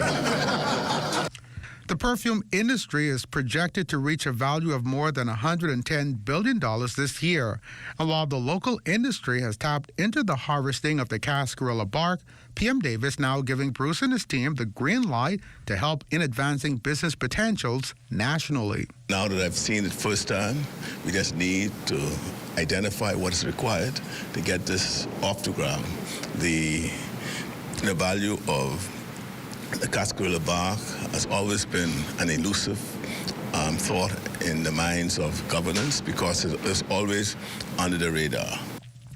And while an initial cycle of persons have been trained on the process, the PM is hoping for more Auckland's Islanders and Bahamians to tap into creating their own blend using the highly sought-after oil indigenous to the Bahamas. For the Bahamas Tonight, I'm Lloyd Allen. Thanks, Lloyd. Well, it's time for another unapologetically real episode of Taboo Tuesdays, the space where we rip the covers off of topics people whisper about but rarely confront. Today's topic, autism. Our West Calix Forbes has the story. This is Taboo Tuesdays, where we talk about the uncomfortable topics, challenge the status quo, and confront the silence. I'm West Calix Forbes, and it's time to get uncomfortable. Autism, a word that sends parents into denial, classrooms into confusion, and communities into silence. A word that has been mocked, misunderstood, mishandled, and yet it touches more lives than most are willing to admit. I sat down with Carla Gibson and asked, what is the biggest misconception about individuals with autism? Her answer hits deep. One big common misconception, especially in our society, is that people with autism, or especially children with autism, that they don't form emotional connections, that they aren't emotional, and that is not true. She didn't stop there. She dropped a truth many of us don't want to hear. Autism is genetic, and in many cases, if one child has it, others may too. That means there are families across the country facing this in silence. Children struggling, parents guessing, systems failing, and no one is saying a word. Carla said something that chilled me. Most times, to be honest, as of late especially, once kids are diagnosed, by that point, parents aren't in denial anymore. They've accepted it. They may not scream it from the mountaintops, but they typically aren't hiding. But we are still coming up against a lot of parents that don't even want to get their child diagnosed. When you have a child that gets diagnosed with autism, parents go through a mourning period. You grieve the child that you thought you were gonna have, right? And I think a lot of times parents, want to avoid that as long as they can. Let that sink in. And then we address the elephant in the room. Why is it so easy for Bahamians to joke about autism or other disabilities? I think it is a cultural coping mechanism. I think that we make jokes about things that make us uncomfortable. And so I don't think it's unique to autism or neurological disorders. Personally, for myself growing up, some of the experiences I had, and I was just like, as you get old and you experience other cultures, you're like, that's not okay. We need to learn how to have hard conversations. And that conversation is necessary. Autism doesn't need pity, but understanding. This has been Taboo Tuesdays. Let's keep breaking the silence together. Great series there, Wes. Well, the National Pan-Atlantic Council, better known as the Divine Nine, have commenced a local conference designed to better collaborate across borders toward their greater goal. Deputy Prime Minister and Minister of Tourism, Investments and Aviation, the Honorable Chester Cooper, met with executives of the group Monday, stamping the Bahamas' support towards their greater vision of networking and empowerment. We're always open to creating lasting connections with you, lasting bonds and lasting friendships, and we're delighted to continue in this vein today. Your presence here is meaningful, and I, of course, have great admiration for the impressive history of the Divine Nine, as the 9 historically Black Greek-led organizations that comprise the National Pan-Atlantic Council. Your respective fraternities and sororities have played a crucial role in African-American history and development. For over a century, you have fostered kinship, leadership, academic excellence, and advocacy within the Black community while you champion civil rights. We too are a people of the African diaspora, and we share a common history and a common heritage.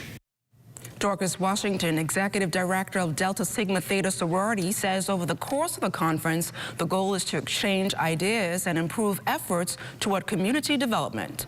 The leadership, the executive directors get together to strategize and to have conversations about best practices related to how we serve our organizations. And so we're here the next 2 days to really talk about subjects related to technology, insurance, risk management, organizational development, how we can be better together, how we can leverage the resources that we each have to serve better the community, whether it's the global community or our local communities. We all have multiple chapters, we all have different structures, but our goal is generally the same, and that is to make better for those of us who are in the African diaspora.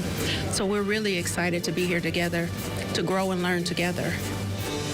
And on the other side of the break, MP Bacchus Road donates medical supplies to the South Beach swimming pool, so keep it locked.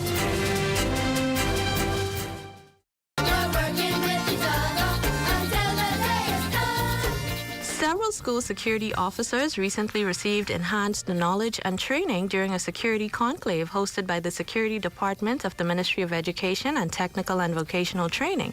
Permanent Secretary Lorraine Ambrister and Director Dominique McCartney-Russell underscored the critical role of security officers on school campuses throughout the nation. Whatever they may say about the Bahamas school system, we bring normalcy to children's lives. You can see what's happening in these homes, and you security officers are a huge part of bringing order and normalcy to our lives of these children who don't get it in their homes. So I say thank you for all you do. I say thank you for supporting Mr. Arnett and the supervisors and other staff members in this very critical, important role. The goal of the Ministry of Education is to provide access, number one, to quality, holistic, and globally competitive education. But to be able to do that, there must be order on that campus. And the principal is not the only person responsible for that. Everybody on that campus, including those not on the campus, are responsible for ensuring that the environment is conducive for learning. The conclave featured engaging presentations from various security leaders, including members of the Royal Bahamas Police Force, a key partner in the ministry's effort to improve school security. We have to take security to another level right now. And that starts with you. I don't want any, and I always say this, the police officers are not up here and security officers down here. Everybody is on even keel. Everybody has a role to play. Jonalie McIntosh for Ed Talk.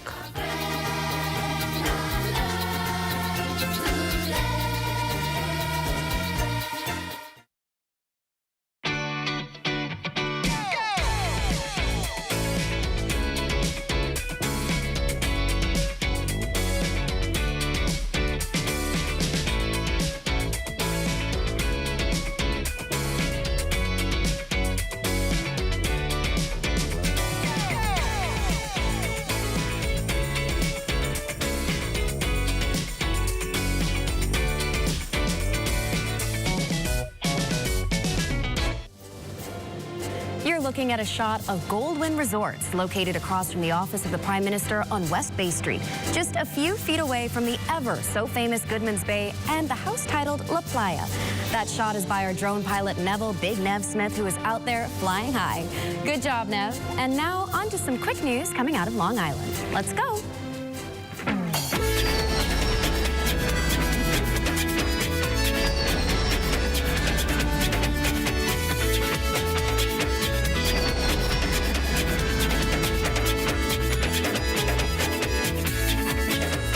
Little tidbit coming outside of Long Island. British High Commissioner to the Bahamas, Tom Harley, says that he decided to take the Knox mailboat to Long Island's Regatta and Homecoming Festival this weekend to help promote ecotourism in the Bahamas.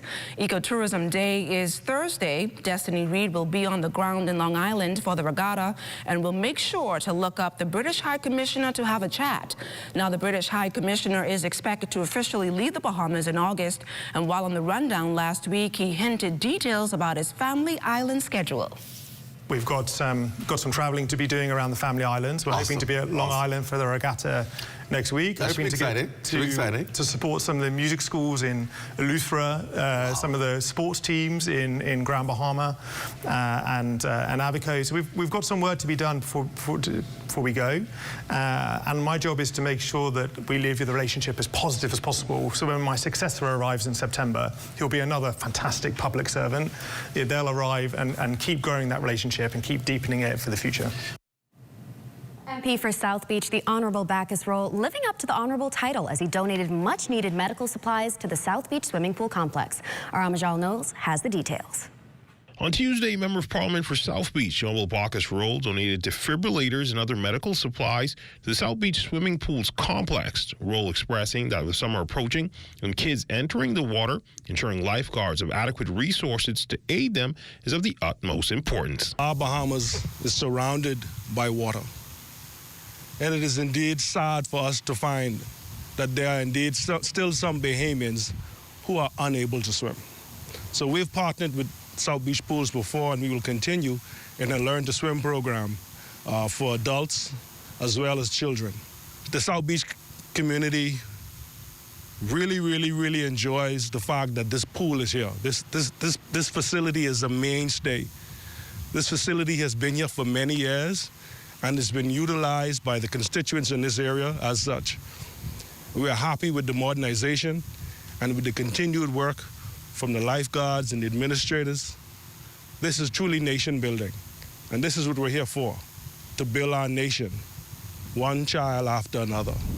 Acting Director of Sports at the Ministry of Youth, Sports and Culture, Kelsey Johnson-Sills, discussed the nature of the swimming program and how it fits within the ministry's multidiscipline youth summer camp. As it relates to the summer camp starts July 7th and will close on August 1st.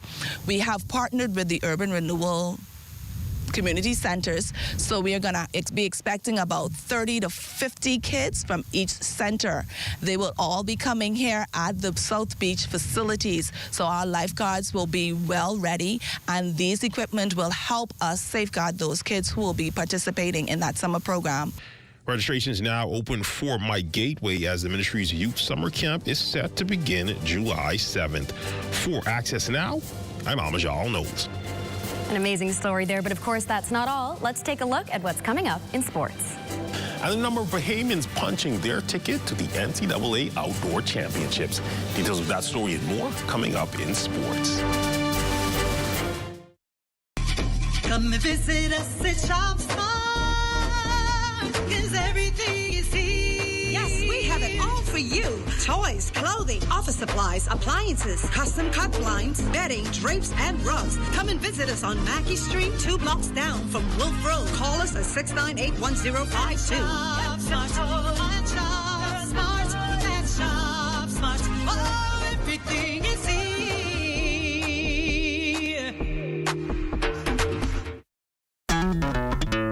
Throughout our lifetime, we must all make decisions. No matter how we choose, the right one just needs to be made.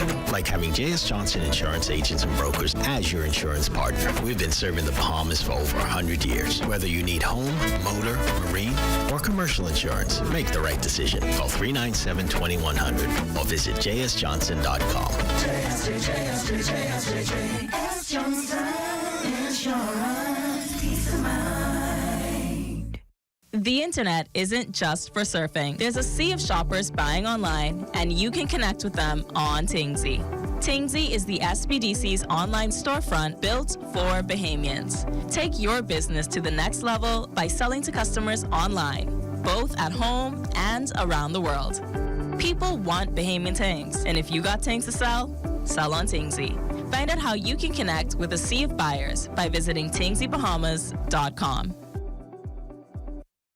This year, King Door National Parkinson Foundation is taking you back to the old school.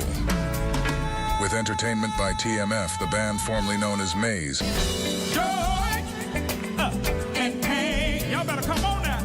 Also appearing will be local artist Plotty and the Naked Eye. And the Royal Bahamas Defense Force Pop Band. Save the date. Saturday, June 28th, 2025. Atlantis Paradise Island. To purchase your tickets, call telephone 428-2588 or visit Carey's Fabric and Uniform Store, Mackey Street.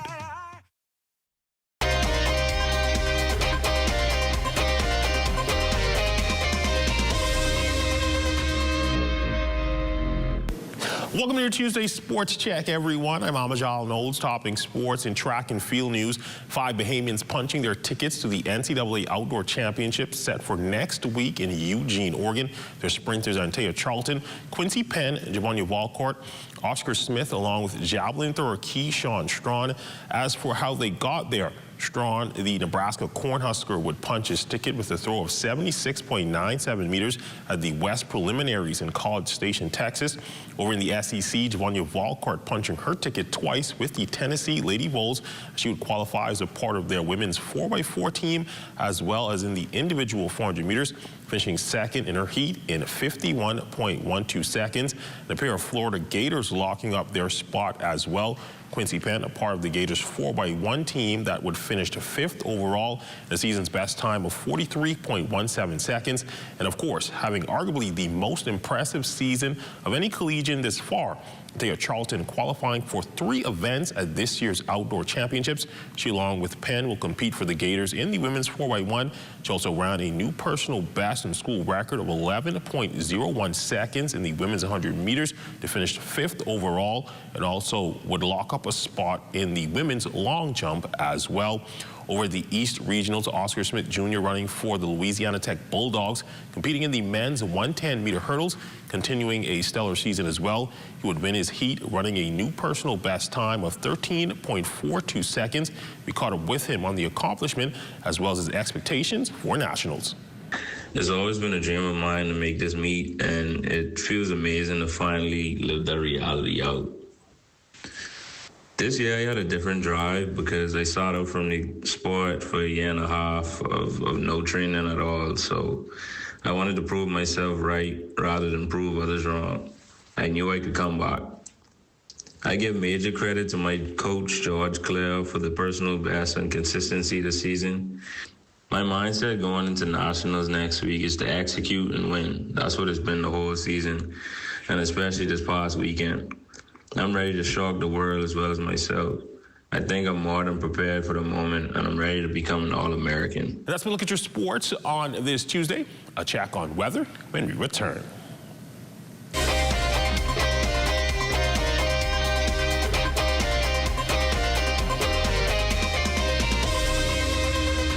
The new stuffed crust cheddar flavor has a taste you'll enjoy. Outside and inside. With a delicious stuffed crust covered in irresistible cheddar flavor. Come and try the new stuffed crust cheddar flavor only at Little Caesars. Pizza, pizza. Welcome to What's Trending. Join me, Jiminita Swain. And me, The Bahama Beauty, Monday through Thursday at 6 p.m. Only on the ZNS Network.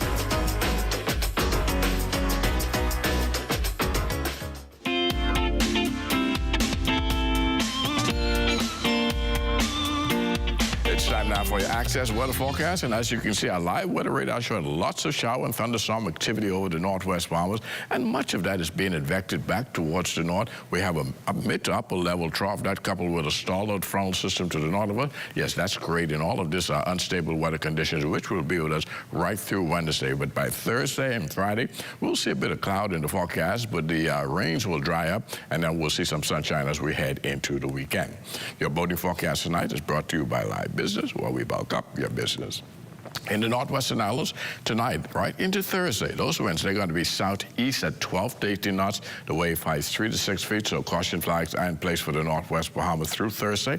Low tide takes place at 9:16 tonight, but another low tide at 9:43 tomorrow morning. Now for the central and southeastern islands tonight through Thursday, southeast winds again, but 15 to 20 knots will be the speeds. Wave height is very choppy at 4 to 7 feet over the ocean, so we also have caution flags in place for the central and southeastern islands into Thursday. That's going to do it for your boating forecast. It's time now for your international temperatures, and they are brought to you by Royal Star Assurance.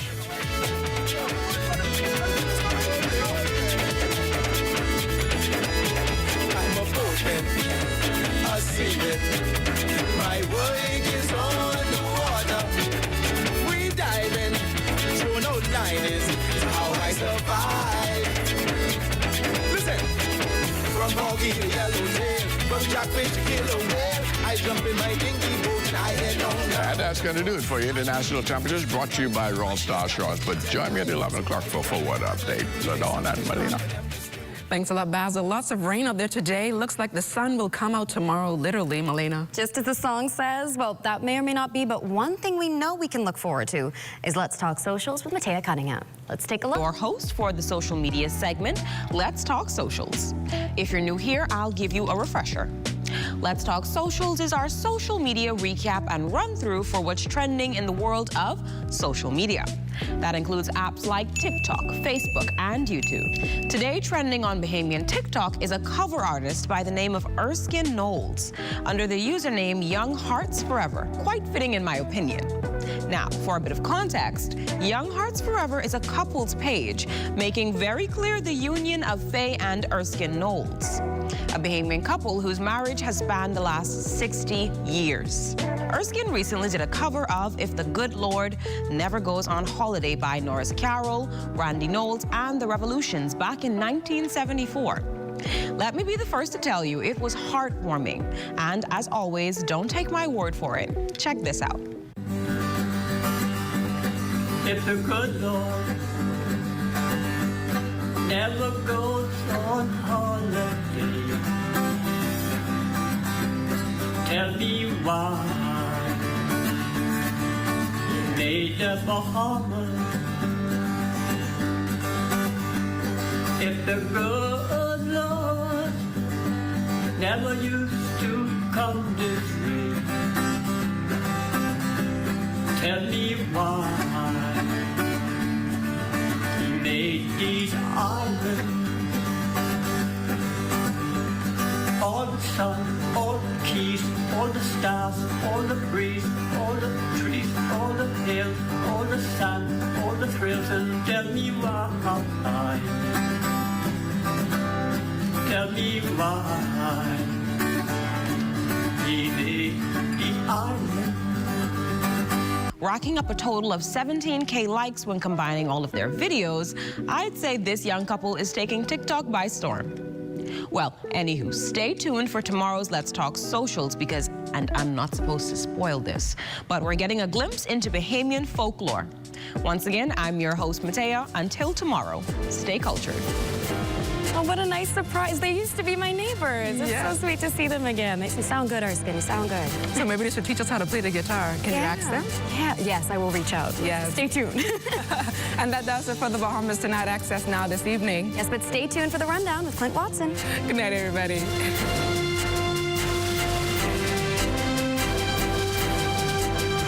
Nah, it's you who owe the bank plenty money for this house, you know, not me.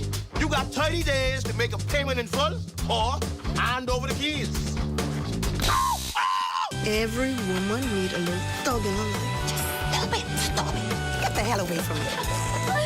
Your own mother sacrificed everything. I don't owe Mommy nothing. I want you to get admitted in the hospital for a few days. What your name is? Dr. Chidambaram Krishnamurthy. What? I don't even know what we was talking about. What? Church? Stop lying. Do not cause me to get loud and change. Yes, Mama. Come on, through. Huh? You think you better than me? You don't know me. Have you ever stopped to think about what I'm going through? I sacrificed everything. You and your daughters could do the next best thing. What is that supposed to mean? Die and go to hell.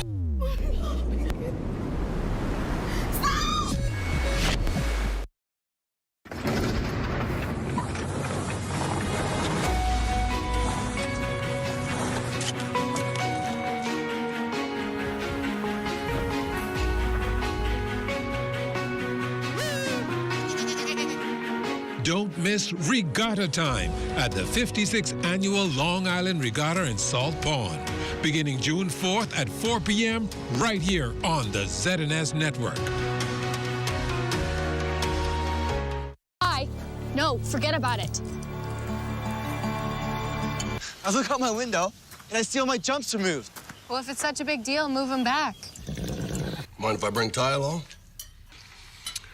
I'm gonna need someone to break up the fight. I'm not going to school. Why not? I'm taking mental health day. Probably better if I talk to her myself. She's not here. She's out of town. Mallory, have you seen... Going the wrong way there, little girl.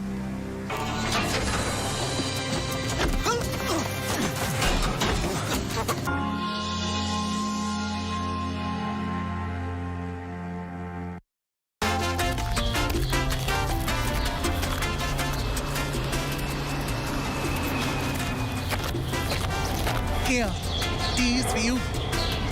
These must have got false bottom, because they look empty to me.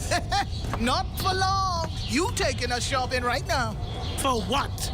Things you're gonna need in case you can't get out of your house after a natural disaster. We know when we had one hurricane around here. That's it. We get 2 lakhs.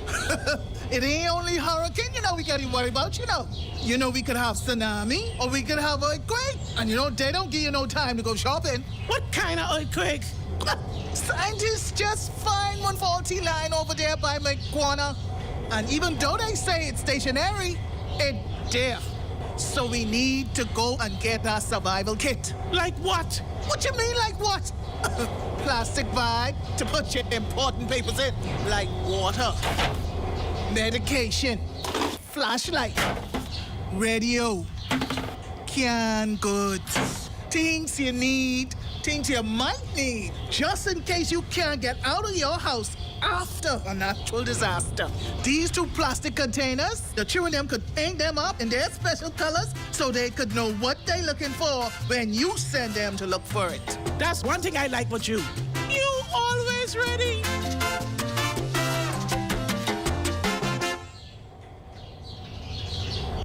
When a hurricane watch or warning is issued, medical emergency services are placed on high alert. For many persons seeking medical care, defining what an emergency is can be difficult to assess given all that is occurring during the storm. The following basic guidelines are designed to help you assess your emergency. If you are experiencing symptoms like shortness of breath, chest pain, severe pain, disorientation, extreme vomiting or diarrhea, vision disturbance or suicidal thoughts, you should seek immediate medical assistance. If you are bleeding significantly or otherwise severely injured, seek emergency assistance immediately. Children presenting with symptoms like high fever and extremely listless or lethargic behavior need to be taken to the emergency room immediately. If you are unsure of the extent of your condition, you are advised to seek medical assistance immediately. Share your symptoms with the on-call doctor and get advice as to whether or not it can wait until normal business hours. Remember, emergency care is not a convenient option for basic medical care during a storm. The Public Hospitals Authority encourages members of the public to use these basic guidelines to help decide on whether something is an emergency or not. The authority reminds the public that in the case of an emergency, always call 911 or head immediately to the emergency room. This message has been brought to you by the Public Hospitals Authority. Covering the news seems easy, but we put thought into what we're doing.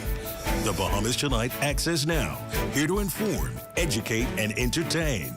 A new type of newscast featuring social media trends, news from around the islands, interviews with the people you like in our communities, sports, weather, and fabulous entertainment. That's a Bahamas Tonight Access Now with Marlena Leonard and LaDon Davis. 7:30, Monday to Friday. Only the sun covers the Bahamas better. This is The Rundown, giving you the story behind the story with a new perspective every Thursday with host Ahmad Rashad Thompson. This is The Rundown.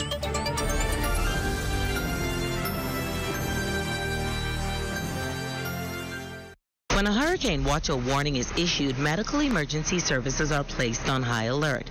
For many persons seeking medical care, defining what an emergency is can be difficult to assess given all that is occurring during the storm. The following basic guidelines are designed to help you assess your emergency. If you are experiencing symptoms like shortness of breath, chest pain, severe pain, disorientation, extreme vomiting or diarrhea, vision disturbance, or suicidal thoughts, you should seek immediate medical assistance. If you are bleeding significantly or otherwise severely injured, seek emergency assistance immediately. Children presenting with symptoms like high fever and extremely listless or lethargic behavior need to be taken to the emergency room immediately. If you are unsure of the extent of your condition, you are advised to seek medical assistance immediately. Share your symptoms with the on-call doctor and get advice as to whether or not it can wait until normal business hours. Remember, emergency care is not a convenient option for basic medical care during a storm. The Public Hospitals Authority encourages members of the public to use these basic guidelines to help decide on whether something is an emergency or not. At Harold Blunt, I'm Ted Jervis, and this is ZNS.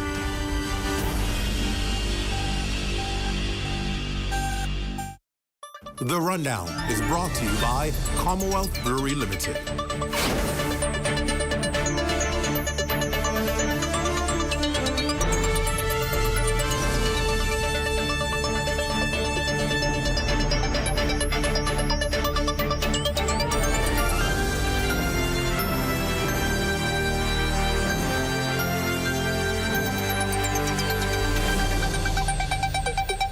Good evening, everyone, and welcome to the show. It's great to have you with us for another evening. Well, it's Labor Week, you know that already, and we're continuing our coverage of labor around the country. If you haven't heard yet, Progressive Labour Party officials and members have been told to get battle ready as the party prepares to launch its campaign this Labor Day. Now, the decision, though, has been met with some criticism from some who accuse the governing party of politicizing this day that represents labor in the country. Tonight, though, the Prime Minister is responding to those critics while also addressing head-on some attacks from one trade union leader. Corval Pryfram joins me tonight, live in studio with that story. Corval, what can you tell us tonight? GM, good evening. Great to see you. And tonight, Mr. Davis is defending the Progressive Liberal Party's decision to launch its election campaign during this Friday's Randall Fox Labor Day Parade. And he's also hoping that Trade Union Congress President Obie Ferguson has a change of heart about boycotting the annual parade. The Prime Minister says those who are criticizing the PLP's decision to roll out its candidates this Labor Day simply need a history lesson. His party is and has always been, the Prime Minister argues, the organization that stands with the labor movement. The labor movement and the Progressive Party has been joined by the hips from time immemorial. And yes, there may be issues, as there'll be any issues in any marriage, but to criticize us for marching, we march in solidarity with workers. He brushes off criticism from those who accuse the PLP of hijacking the parade. All political parties, in fact, all political parties participated on Labor Day marches. And I don't know what's happening this year, but I expect that the FNM will have their group and march. And however they deem that, that's the way they deem it. As the PLP gets what it calls battle ready, it's facing another challenge, this time on the labor front, as Trade Union Congress President Obie Ferguson, who once signed a memorandum of understanding with the then opposition PLP in 2021, now says the Davis administration has failed to keep its promises. Therefore, the TUC has threatened a boycott of Friday's parade. The Prime Minister sees this decision as unfortunate, but defends his administration's record on labor. We signed the MOU with the TUC for the purposes of ensuring that workers get their just in this country. And just to, that was what the TUC represented them, but this was for the purpose of ensuring that we understand workers' complaints and concerns and that we're able to address it. Clint, at this afternoon's press conference, Prime Minister Davis indicated that he's met with Mr. Ferguson, and he said during that meeting, he said to him that this is not about politics, it's about labor, it's about workers, and he said to him that he should not shirk his responsibility of demonstrating to workers the importance of coming together. Clint? Now, let me ask you, Cora, before you go, I know you've been covering this beat for some time. Do we know, I know people say, and Prime Minister said that, you know, during the Labor Day March, other political parties are going out there. Have we heard from political parties? I know we have the Free National Movement, we have the Coalition of Independents. Have we heard from them as to whether they're going to be showing up on the parade? Well, we have not heard from them whether they're going to be at this parade, but we can judge from previous parades that there's always a presence of political organizations at these events. So it's almost a safe bet that we will see representation from all of the parties as they come together to stand with labor. All right, thanks very much, our Corville Pry from reporting tonight. Thank you, Corville. Well, in related news, workers around the country taking a wait-and-see approach to the Surroundel Folks Labor Day March this Friday, and this considering the Trade Union Congress's bold decision last week to boycott the annual parade due to political factions. Now, Labor and Public Service Minister, the Honorable Pia Glover-Roll, is assured, though, that trade unionists will still turn out in large numbers. And while she's ensuring all concerns are addressed, she's pitched her own resolution to solving any issues that are on an even higher level. She spoke with me last night here on the show. I invite any of the union presidents who want to spend a week with me so you can see how it works. The door is open. Come spend some time with me. Let's spend time together to work specifically on your issues, and let you see how the process works. There you go. And maybe an open invitation to all of our union leaders. We can slot you in, and you could come work with your minister so you can understand the process. I believe that understanding the process sometimes brings clarity. Now, Minister Glover-Roll underscored that the Bahamas just doesn't have a job issue, but one centered on skill set and employability. She then hinted details about her ministry's plan to help the thousands of high school graduates who are expected to join the job market in a few weeks. A National Public Service Scholars program that will prepare young people hoping to join the public service. We have to train persons out of the private sector or persons coming out of school, our graduates, to understand the nuances of the public service. It's a special creature. It is. It has its own policies and regulations, and you can't just walk in and understand it. We have to teach you. So where there are gaps, and we do want to continue to attract young people into the public service, we've created a program that's coming soon. So I'm sure all eyes will be watching on this program to see exactly what is going to be created to improve and provide opportunities. There's always been the concern that there's little room for young people to enter the public service because, of course, there's so many people who are in there and still trying to hold on and stay.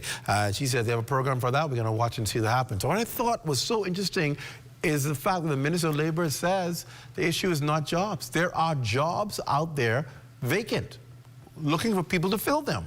The issue is not jobs. The issue is people being employable, being able to work in those jobs, being qualified for those jobs. That's a new thing in our country because before, in the past, the issue was always, there's no jobs, there's no jobs, there's no jobs. And here we have the Minister of Labor saying, we've got jobs available that we need people to fill. We just need you to get skilled.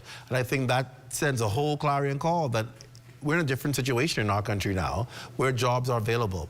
Bahamians have to just qualify themselves to be able to take those jobs and fill those roles that are available. Well, in just a matter of hours, the Prime Minister will open debate on the 2025-2026 fiscal budget in the House of Assembly. Prime Minister Davis will also provide more details on the fiscal plan, which he introduced in his budget communication in Parliament last Wednesday. Now, according to the Prime Minister, the budget, which comes into effect on July 1, highlights the government's plan to expand opportunities for Bahamians island by island. I look forward to opening the budget debate. That will be my opportunity to speak in greater detail about the investments that we are making, investments in our people, in our country, in our future. Right now, I want to leave you with a sense of my deep optimism for the country we are building together. Let me be clear. Optimism is not the same as complacency. We know there is a great deal of work ahead. Yes. And we know that the road will not always be easy. But together, we will steer this country forward. And so, of course, you know, last week people were interested in hearing what the budget will include for Bahamians, and you got a preview as to what it is going to be. We know, obviously, by the central theme we've been hearing for the past week, that it's going to be a nationwide budget, one that shows lots of growth and infrastructure on various family islands. So for the first time, probably in a long time, family islanders can know that they are featuring center attention in this budget, and we're going to talk more about that after the break. But I think it's important to understand that Prime Minister tomorrow will do just that. And speaking of budget, we've got another person here from government, one of the senators, who's going to talk to us about what we can expect tomorrow.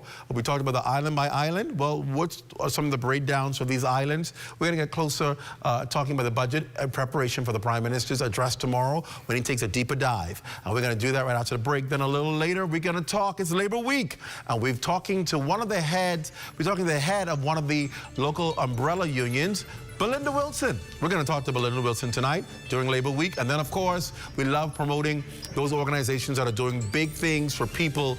And, of course, we can expect the Parkinson's Ball is coming up pretty soon. We're going to talk to them about that tonight. So an exciting show planned for you. The Rundown. We continue right after this break here on the ZNS Network. Stay close.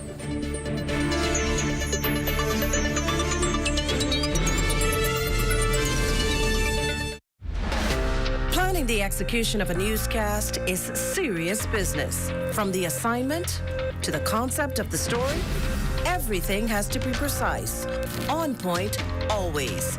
The Bahamas Tonight, the national report, is your trusted news service. We get it right the first time. Our preparation for you each night is done with care, knowing that our voices will reach you on 700 islands and keys with unquestionable accuracy. It gives me great pleasure each night to say, welcome to the Bahamas Tonight, the national report. I'm your national anchor, Mukesh Lapinder. The new stuffed crust cheddar flavor has a taste you'll enjoy. Outside and inside. With a delicious stuffed crust covered in irresistible cheddar flavor. Come and try the new stuffed crust cheddar flavor only at Little Caesars. Pizza, pizza. After 30 years of banking, I've decided to take a leap of faith. I moved from banking into an untapped industry, which is manufacturing in the Bahamas. And now we are standing on 3 acres of land on which we're going to be putting the Bahamas' first end-to-end plastic recycling company, Eden Recycling and Manufacturing Company Limited. Eden has 2 arms, recycling and manufacturing. This is groundbreaking for us. It's never been done before. It really makes a difference, not only in the Bahamas, but even around the world. This is not just a project that we're doing so that we can make a couple of dollars. We want to make sure that it benefits those who come after us. In future generations, we hope that this is a small vision, that they will take it and they'll expand on it. We can have the formula for what it means to do end-to-end recycling in the Bahamas, in the region, and even if we have to export these ideas and thoughts and concepts even into the U.S.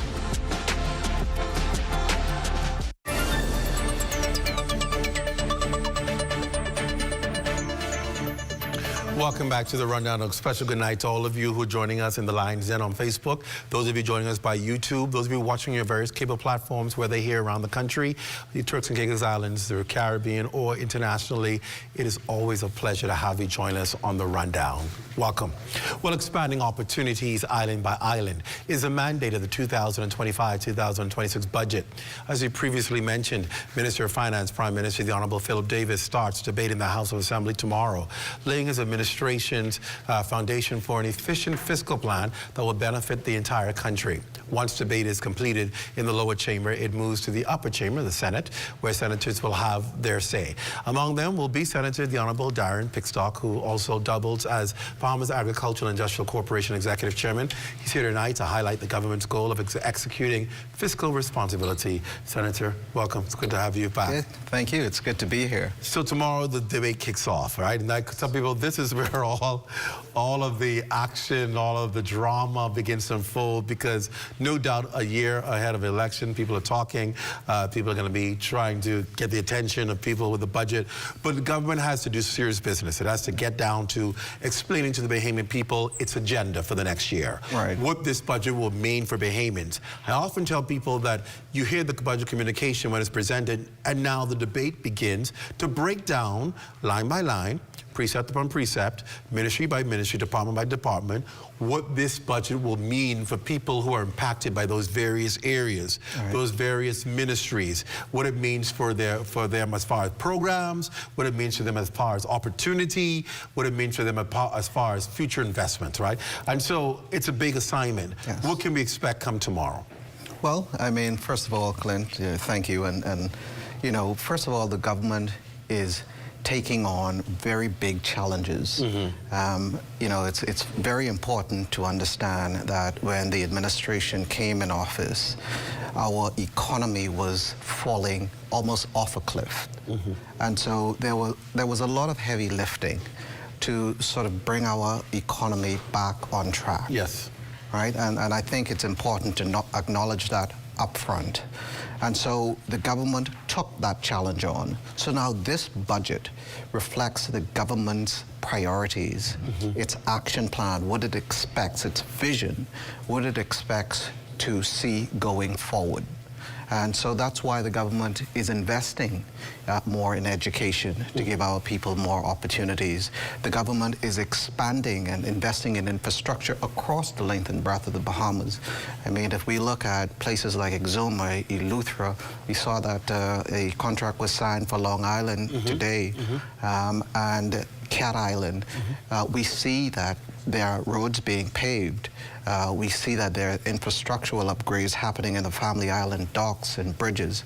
All of these things are happening across the Family Island, not just Nassau-centric. And so when you ask what is in the budget for Bahamians, I say this. I mean, we see that the minimum wage was increased. We see that the employment rate from 2008, I think it is the lowest. We see that there are record levels of investment coming into the country. And what that does is that reflects the government's priority, because not only that the government is tasked with creating jobs, it is tasked with creating good paying jobs, and it is also tasked with creating opportunities for Bahamians.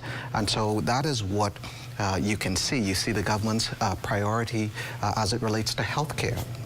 The government, the new the campus, the hospital campus in Grand Bahama is already out of the ground. That reflects the government's priority. We see across the length and breadth of our family of islands, upgrades to clinics, telemedicine to give our family islanders more opportunities in healthcare. We see that the government has increased subvention and opportunities to food networks like Bishop Hanchel and the food networking program. I want to pause there, because I'm glad you raised that issue, because if you look at some of the dialogue or some of the criticism that comes from Bahamians, and you hear people say, well, yeah, it's good, you're building roads. Yeah, it's good. You're building docks and you're doing all this infrastructure, but you can't eat those things. That don't directly impact people who are hurting, who are hungry, people who can't afford to buy food. What do you say in that defense as for regarding the budget? Yes, infrastructure is good. It's great. But what about people who say, well, what about the help and hope for people who are in need? Yes, and so Clint, we see when we speak about these things, we have to look at it holistically, okay? And the government is creating opportunities so that people can be able to be successful. And that's what the government's task is, to create opportunities for the nation. And so however we know that in the short term, things need to be done. We know that the cost of living is on the rise, whether it's global inflation or otherwise. But however, the government has looked at things like reducing VAT and reducing it from 10 to 12, from 12 to 10%, and further to 5% on items, whether that's medical items, medicine, non-prescription drugs, and many other items. And with the increase in minimum wage, we see that these are all items to help reduce the cost of living. If we look at the electricity transformation that the government has embarked on, I mean, our electrical grid was on life support, Clint. The government has embarked on electricity transformation. The government has signed a number of PPPs and agreements to bring solar and clean energy to our family of islands. And when we talk about the cost of living and you can't eat that, of course, with a higher bill, your money can't stretch further in the food store. With a lower bill, electricity bill, well, that $300-400 I was paying in electricity, I'm now paying $200. Well, that additional $200 can stretch, because that is $200 you did not have. Right? And so we talk about government putting in place policies to assist with reducing the cost of living. I mean, if you look at the government's program to trade diversification program, well, that is there so that the government is trying to source lower cost products from other jurisdictions to bring down the cost of food. I mean, in a real way, if you look at places like Guyana, I had a conversation this week with the rice producers in Guyana. And the rice producers in Guyana package for Uncle Ben and Mahatma. Wow. And so we then buy those branded products from other jurisdictions, like the United States, for example. But why aren't we speaking to Guyana directly and saying to Guyana, well, we want to have bilateral relationships with you so that the cost of food is reduced. And so that by the time that rice gets to the US and we have imported that rice, the cost on that rice has increased about 20% before it gets to the end consumer. And so the government has embarked on this initiative to reduce the cost of food. It's not only about reducing VAT.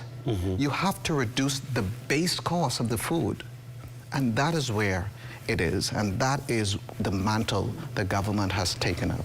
And so the government is really looking holistically at how it can reduce the cost of food, how it can reduce the cost of electricity, how it can reduce the cost, how it can increase the minimum wage. And the government understand that there's work to be done. They understand that we want to get to a livable wage. But by the increase of the minimum wage, the government is headed in the right direction. It is not the end, right?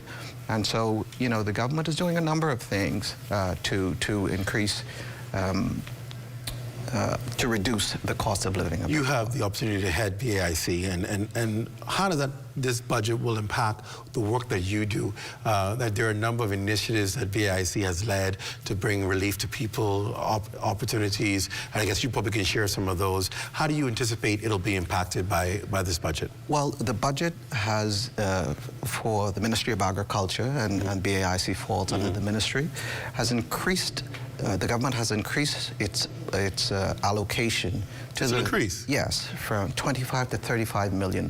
Wow. Right? That's significant. That is significant. And our farmers, at the end, will feel the increase in that budget. Because... Wow, this is good news. Tell me about that. Because, you know, we have a number of initiatives that supports farmers. And all that will do is increase the support going to farmers.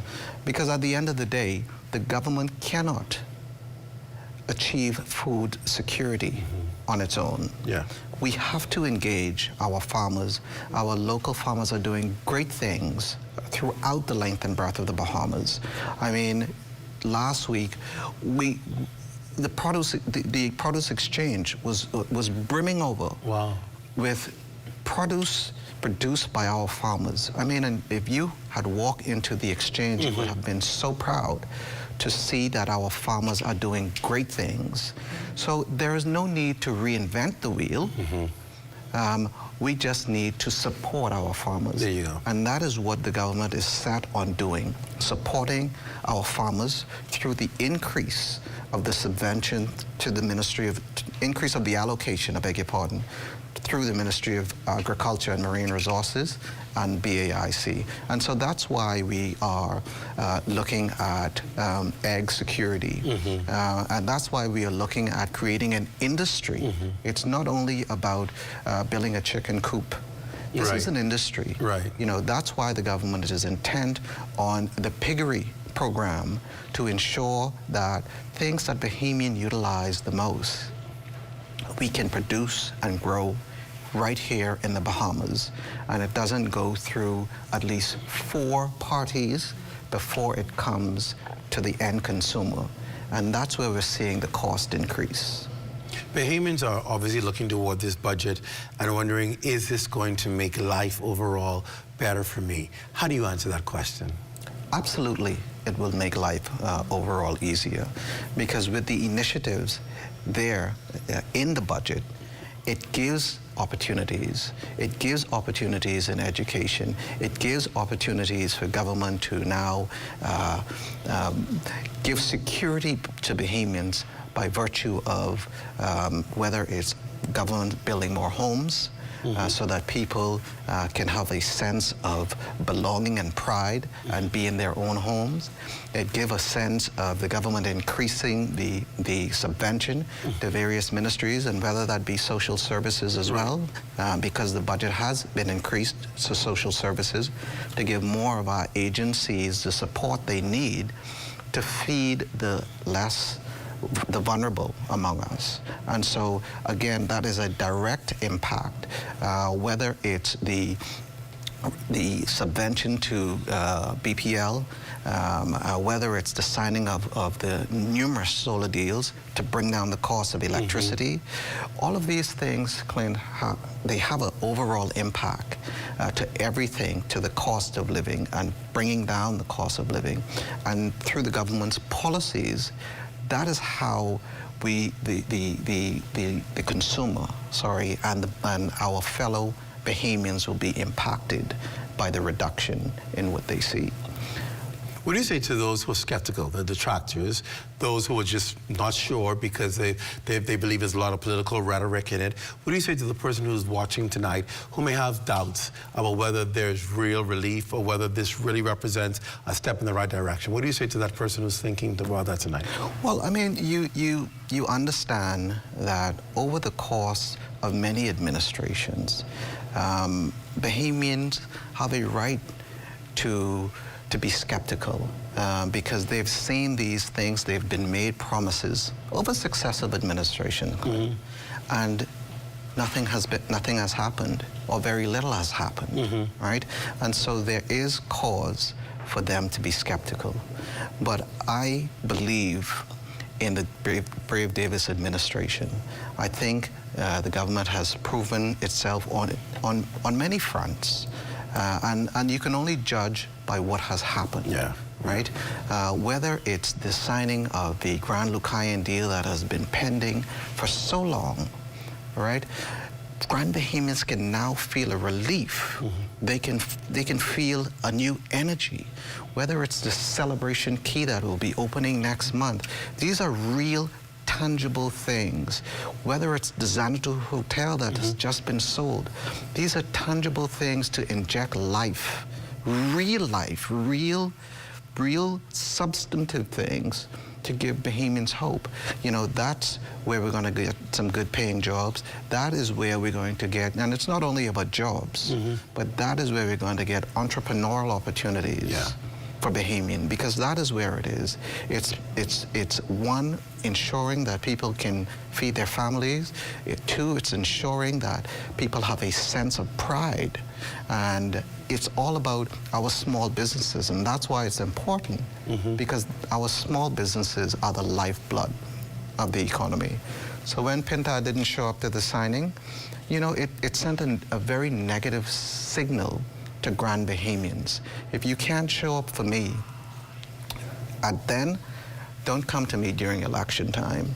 And that may have been insignificant to some, but Grand Bahamians really felt when Mr. Pintar, the leader of the opposition, failed to show up to the signing of the Grand Lucayan deal. All right. Well, Senator Fix Talk, is always a pleasure having you on. Yes. All eyes will be glued to the TV tomorrow as we see it dissected and people get a better understanding of what's there. Clint, I'm excited. I'm excited about this budget. I'm very excited. I mean, Moody's gave a good report. Standard & Poor's gave a good report. The Central Bank gave a good report. The Department of Statistics gave a good report. We have over 50 industrial agreements signed, bringing more money into the pockets of Bahamians. But why is the FNM upset about this? This is a good thing, right? This is a good thing for our country, right? And so it just seems as if everything that is good, the FNM is upset about it. And as a young Bahamian, this is what creates cynicism. That's what creates cynicism, because the evidence is there. All right, we'll leave it at that. Thank you so much for being on the show. You're welcome. Appreciate it's good to be here again. Stay with us. When we come back, we talk about labor in the country with one of the leaders of one of the umbrella unions, Belinda Wilson, no stranger to the labor movement. She's up next. We'll talk to her. We'll run down back after this.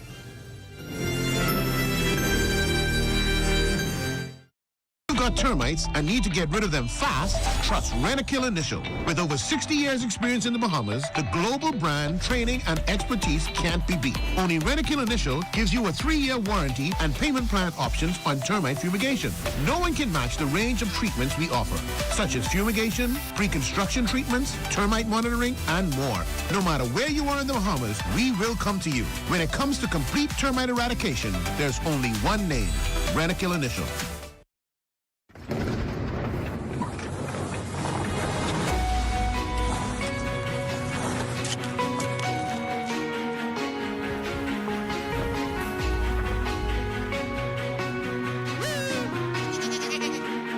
Don't miss Regatta Time at the 56th Annual Long Island Regatta in Salt Pond, beginning June 4th at 4 p.m. right here on the ZNS Network. Our marine resources were once considered inexhaustible. Conch and reef fish like grouper were abundant everywhere, and it seemed as if the lobster catch would rise forever. But today, there is a downward trend that affects everyone. Researchers say we can reverse the trend by protecting more marine habitats.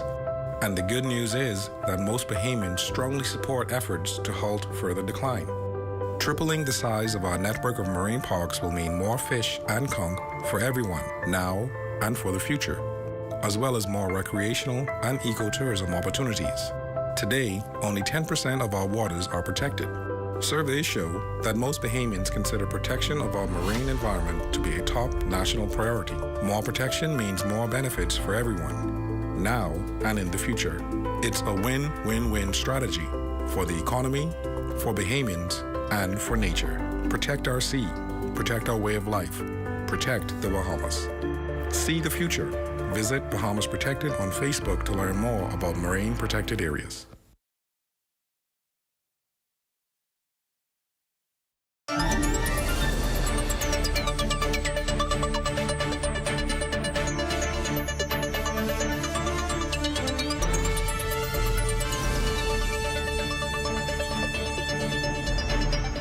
Welcome back to the Rundown. Time now to talk labor. Veteran trade unionist Belinda Wilson was recently re-elected as president of the Bahamas National Alliance Trade Union Congress unopposed. The union has 9 affiliates, including the Public Service Union, Hotel Catering Union, Financial Services Union, Teachers Union, Taxi Cab Union, and livery drivers, police and correctional officers. President Wilson joins us virtually tonight to talk more about her agenda. Good evening, President Wilson, and welcome to the Rundown. Good evening, Clinton. It's my pleasure to be here with you, and I wish I was in that studio.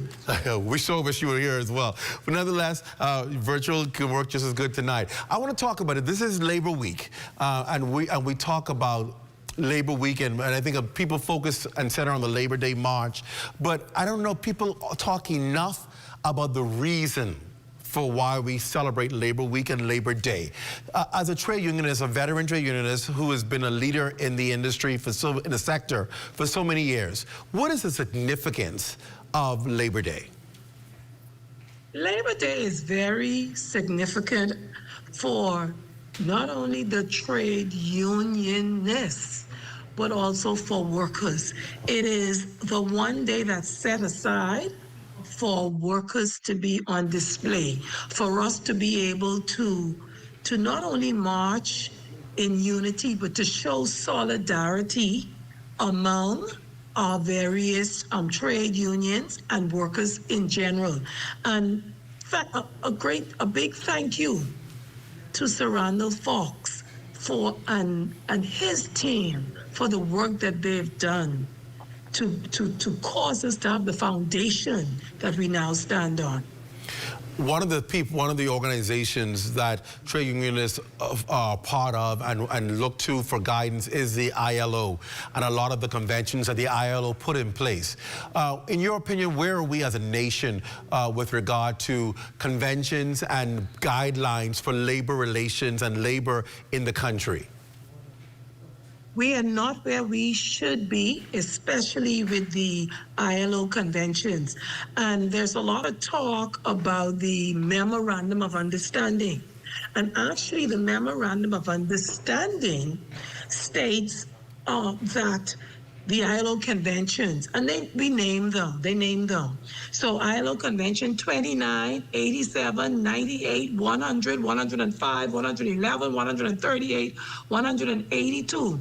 Those are just some of the conventions that the Memorandum of Understanding spoke to ensure that the government would bring laws and policies into alignment with these conventions. I must say, though, last week we had a labor symposium, a 3-day labor symposium.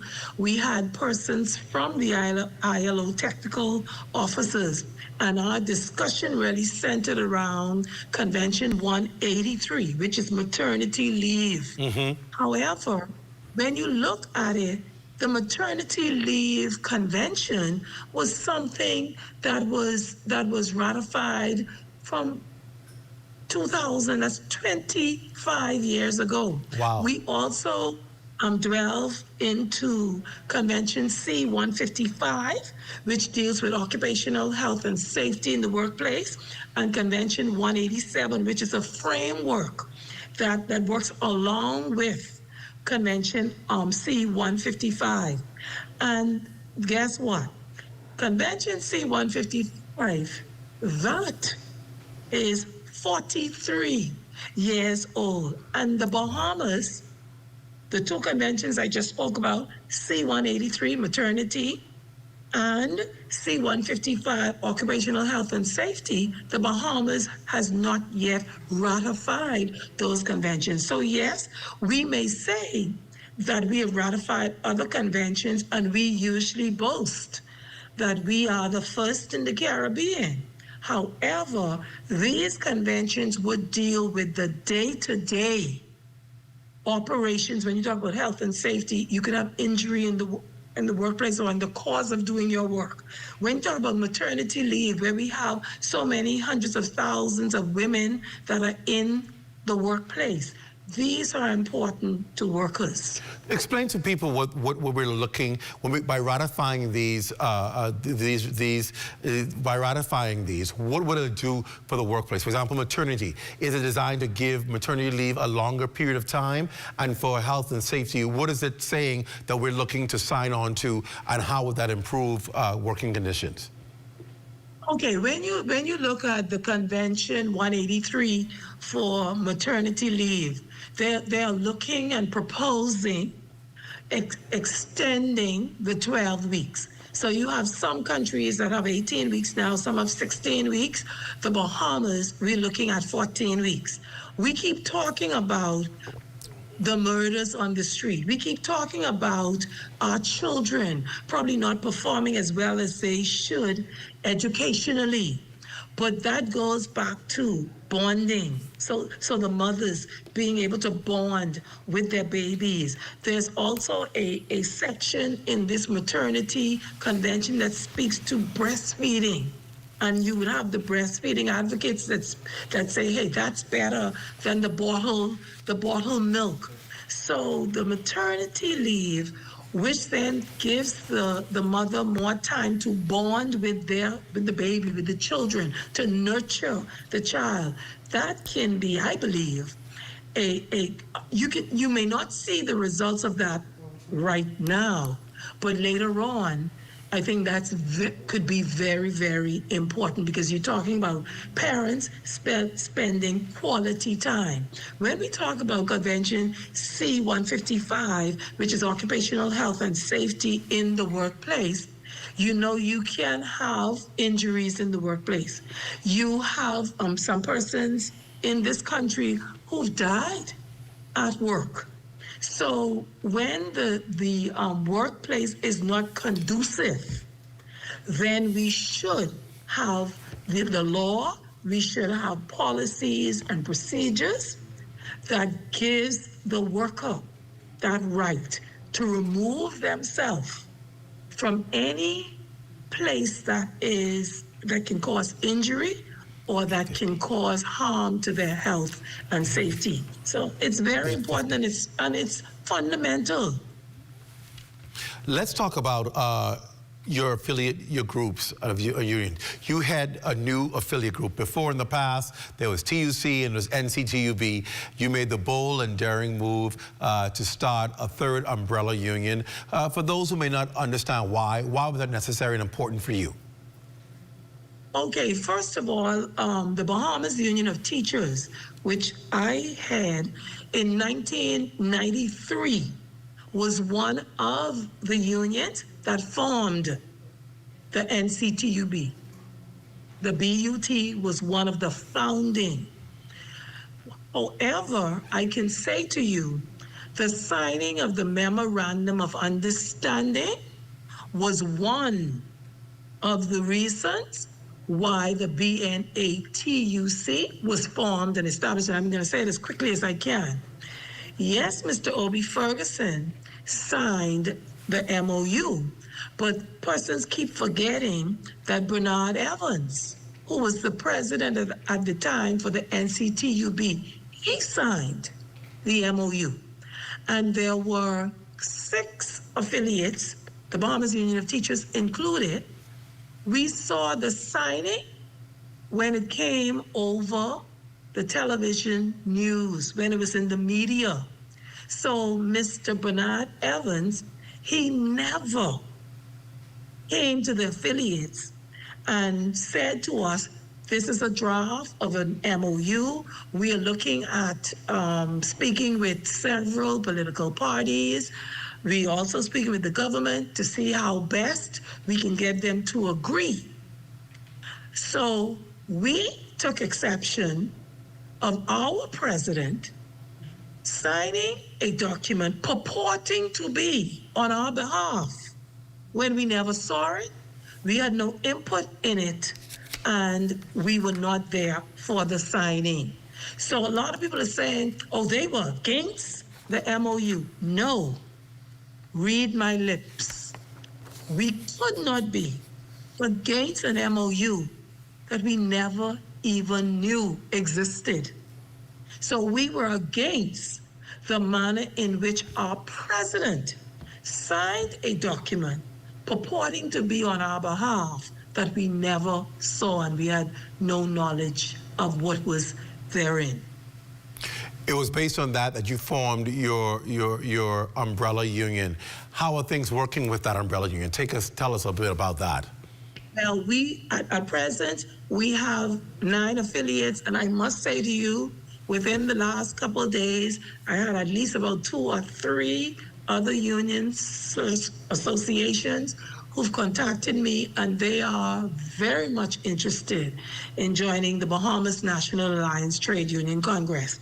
I am proud that we have just celebrated actually 3 years, and on Friday, we had our first triennial, and we had our elections. So we have a full team, and our affiliates are the BPSU, the Bahamas Hotel Catering and Allied Workers Union, the Bahamas Taxi Cab Union, the Abaco Taxi Cab Drivers and Allied Workers. We have the Bahamas Financial Services Union, the Bahamas Livery Drivers Union. That's our newest affiliate. The Bahamas Union of Teachers, and we have the Police Staff Association and the Correctional Officers Staff Association. So we're proud. We had our event. Our theme was Facing the Future Together, and I must say, organizations always have issues. I mean, all organizations have issues, but I must say that for the past 3 years, we've really ran smoothly. 1 or 2 little bumps in the road, and guess what? All of us are unionists, so we mouthy. So you say what you have to say, and then we get to work. We're very pleased that we've been able to have quarterly meetings with the Minister of Labor. So we've had our meetings, we've been able to raise the issues that affect all of our affiliates, and some of those matters have been addressed, others are still outstanding. We're happy that we've participated in a labor symposium last year in 2024. Out of that symposium, 255 recommendations. Wow. We have provided for the Minister of Labor and her team. Out of that, we were able to have a symposium last week. And I said ILO was there for 2 days, and 1 day we dealt with the white paper. So we are now looking for the government to look at the white paper, come back to us as to the recommendations before they go out to the public.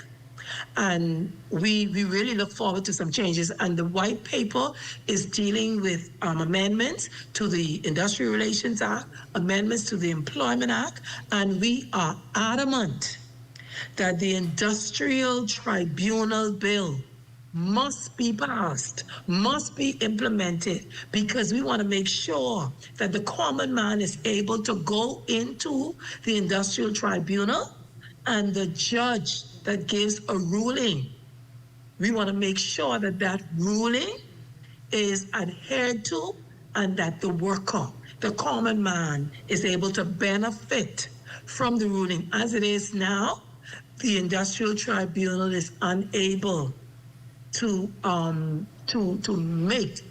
ensure that their ruling is enforced. Oh, pause right there, because people often go to the Industrial Tribunal to get resolution. Are you saying that the Industrial Tribunal in its present state cannot force there to be enforcement of its ruling? The Industrial Tribunal, the way that it's set up now, cannot enforce its own ruling. So if you go and the Industrial Tribunal says, yes, as a worker, you were wrongly dismissed, right, you were unfairly treated, and your employer must pay you $10,000, you will not get 1 cent. And there's a lady, her name escapes me. who's been waiting now, I think, over 30 years for a ruling from the Industrial Tribunal to be enforced. Unbelievable. Unbelievable. Wow. And that's why when you hear me say that the government and successive governments and the ministers of labor, like when they talk, is rhetoric, because the things that impact and improve the lives of workers and the common man is not being done. But whenever the government wants to push through a legislation that benefits them and their friends, lovers, cronies, and families, they do it quickly. So do it quickly for the workers. That's all we're asking. Wow. I want to keep you for the, since we only have about 7 minutes left in the show, I'm going to keep you. But I'm going to take a break because I want to still ask you about BUT. So please just stay with me. We're going to take a quick break. We'll be back with President Belinda Wilson right after this. You're watching The Rundown. We're back after this.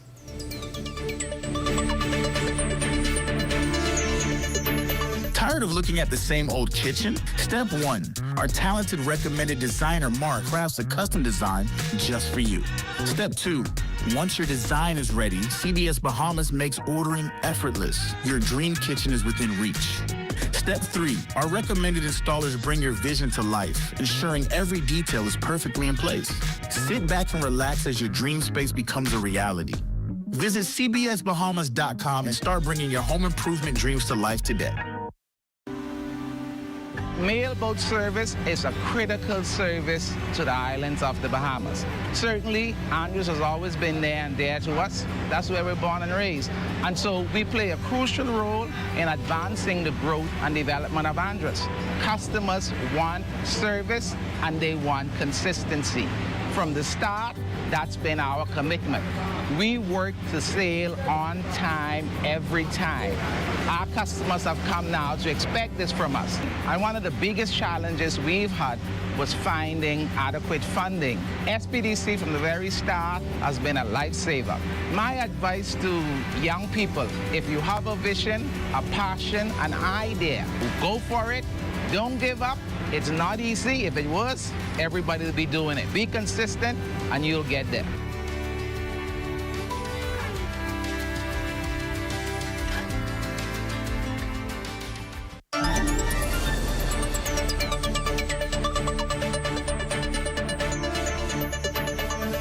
Welcome back to The Rundown. We're wrapping up our discussion tonight with the president of one of the newest umbrella unions, Belinda Wilson. And we're talking about a lot of the things on the labor front that is actually very important. And of course, she heads up an affiliate union that has some 9 unions and more looking to join. We talked about public service, hotel catering, financial services, teachers, taxi cab, delivery drivers, police and correctional officers. And of course, the name of the union is the Bahamas National Alliance Trade Union, Congress Unopposed. Before the break, I was just learning something that I think, I don't know if most people know, and that is that the Industrial Tribunal really does not, I don't want to insult them, but doesn't have the teeth to enforce its own ruling and make sure that when they pass ruling. They only have gum, so we want to give them teeth. I totally agree. That's important because at the end of the day, when you go to the Industrial Tribunal, you expect that when the ruling is made, that it is actually enforced and whoever is responsible to pay actually pays. And the fact that you have no legislation to make people pay is unbelievable. Actually unbelievable. So I'm glad we learned that tonight and the need to push for that legislation for the Industrial Tribunal. I want to turn to the front of BUT. You initially had said before that you were done. You've been serving perhaps for more than 20 years, if I'm correct. And you said, listen, I was done. But you announced recently that that ain't happening. Talk to us about that. Well, actually, in 2022, I did say, listen, this is my last time. But I must say, between 2022 and now, I would have had not only executive officers, but also members who had asked me to run. So earlier this year, we had a meeting on February the 18th, and that's when I told the members that I will be seeking re-election. And in fact, the election is next Tuesday, June the 10th.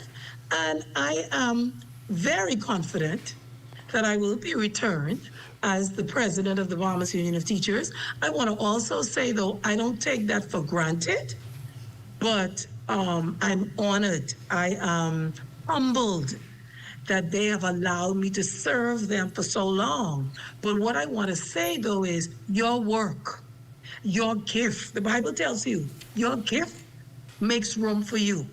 And the members, some of them may say, I don't like her, I for her. But they know that if there is a matter that I have to deal with for them, I don't ask them who you voted for. I don't ask them who you supported. I go to work and I work for them over time. So I'm really, really humbled. And the thing about it is, when I started out, I never dreamt I would be an executive of the Bahamas Union of Teachers, much less the president and the longest serving president in the history of our union. But when people see that you serve with your whole heart, when your word is your bond, when you do not suck up and bend to politicians, then they learn to respect you and they learn to trust you. So I have thousands of members that trust me, and I work for them. They pay my salary. What do you say to the detractors who say that you have political ambitions and is politically motivated? What do you say in response to them? I could never, I'd say that again, so I'm never in response to. What do you say to the detractors who say that you have political ambitions and there is political motivation? What is your response to them? Well, I would say those detractors, I believe they was just born yesterday. Because I have now been a trustee, the Secretary General, and the President of the Bahamas Union of Teachers. So I am now on my 9th Minister of Education, which means that would be the PLP, then the FNM, then it was the PLP again, then the FNM, then the FNM again, then the PLP came back. And if they were following me, but I think they was just born yesterday, like I said, but if they were following me for any length of time, my advocacy for my members has not changed. Belinda Wilson works for teachers. Belinda Wilson works for teachers. So tell those detractors to go and read the history. We actually have a book. They could buy it from Logos. We have a book, The History of the Bahamas Union. Go and read the history. Go and follow what it is that I do. And I'm pleased to say that today I presented on behalf of the Bahamas Union of Teachers and our thousands of members from Grand Bahama to Inagua. I presented to the government our new draft industrial agreement for 2025-2028. So I'm ready to negotiate a new agreement. We are now rebuilding a building, which we've been building now for 4 years. We don't have a loan free, 75% completed. I want to complete that. That is an investment for the Bahamas Union of Teachers. We have a retirement plan that we want to expand. So tell the detractors they could learn a lot from a Belinda Wilson. So if they'd like to be trained, I'm open to train them. But they need to find out what gift God has given to them. Because I know that God has chosen me for such a time as this. And when my work is completed, in 2028, I will walk off of the scene and I will be thankful. I will say to the members of the great Bahamas Union of Teachers, thank you for allowing me to serve you. All right, Madam President, thank you for joining us tonight in the rundown, and all the best in your elections next week, Tuesday. Thank you once again. Thank you very much. A-team, solidarity forever. There you go. See y'all. Belinda Wilson, there you have it. Can't ask for more than that. That is the rundown for tonight for all of us here. Don't forget to stay tuned into the ZNS Late Night News, which comes your way at 11 o'clock. It is the only live newscast in the evening, the final newscast in the evening with your anchor, Royston Jones. For all of us here at ZNS, I'm Clint Watson. Thanks so much for joining us. And I must say thank you to teleprompter operator who's asleep right now at the teleprompter. Thanks so much. Have a great night, everybody.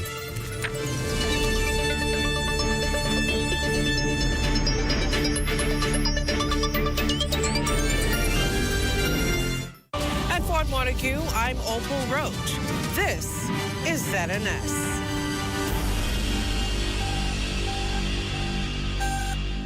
What a moving homegoing celebration that was.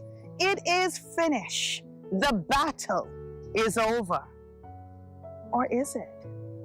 I saw a young man that bears an uncanny resemblance to the deceased.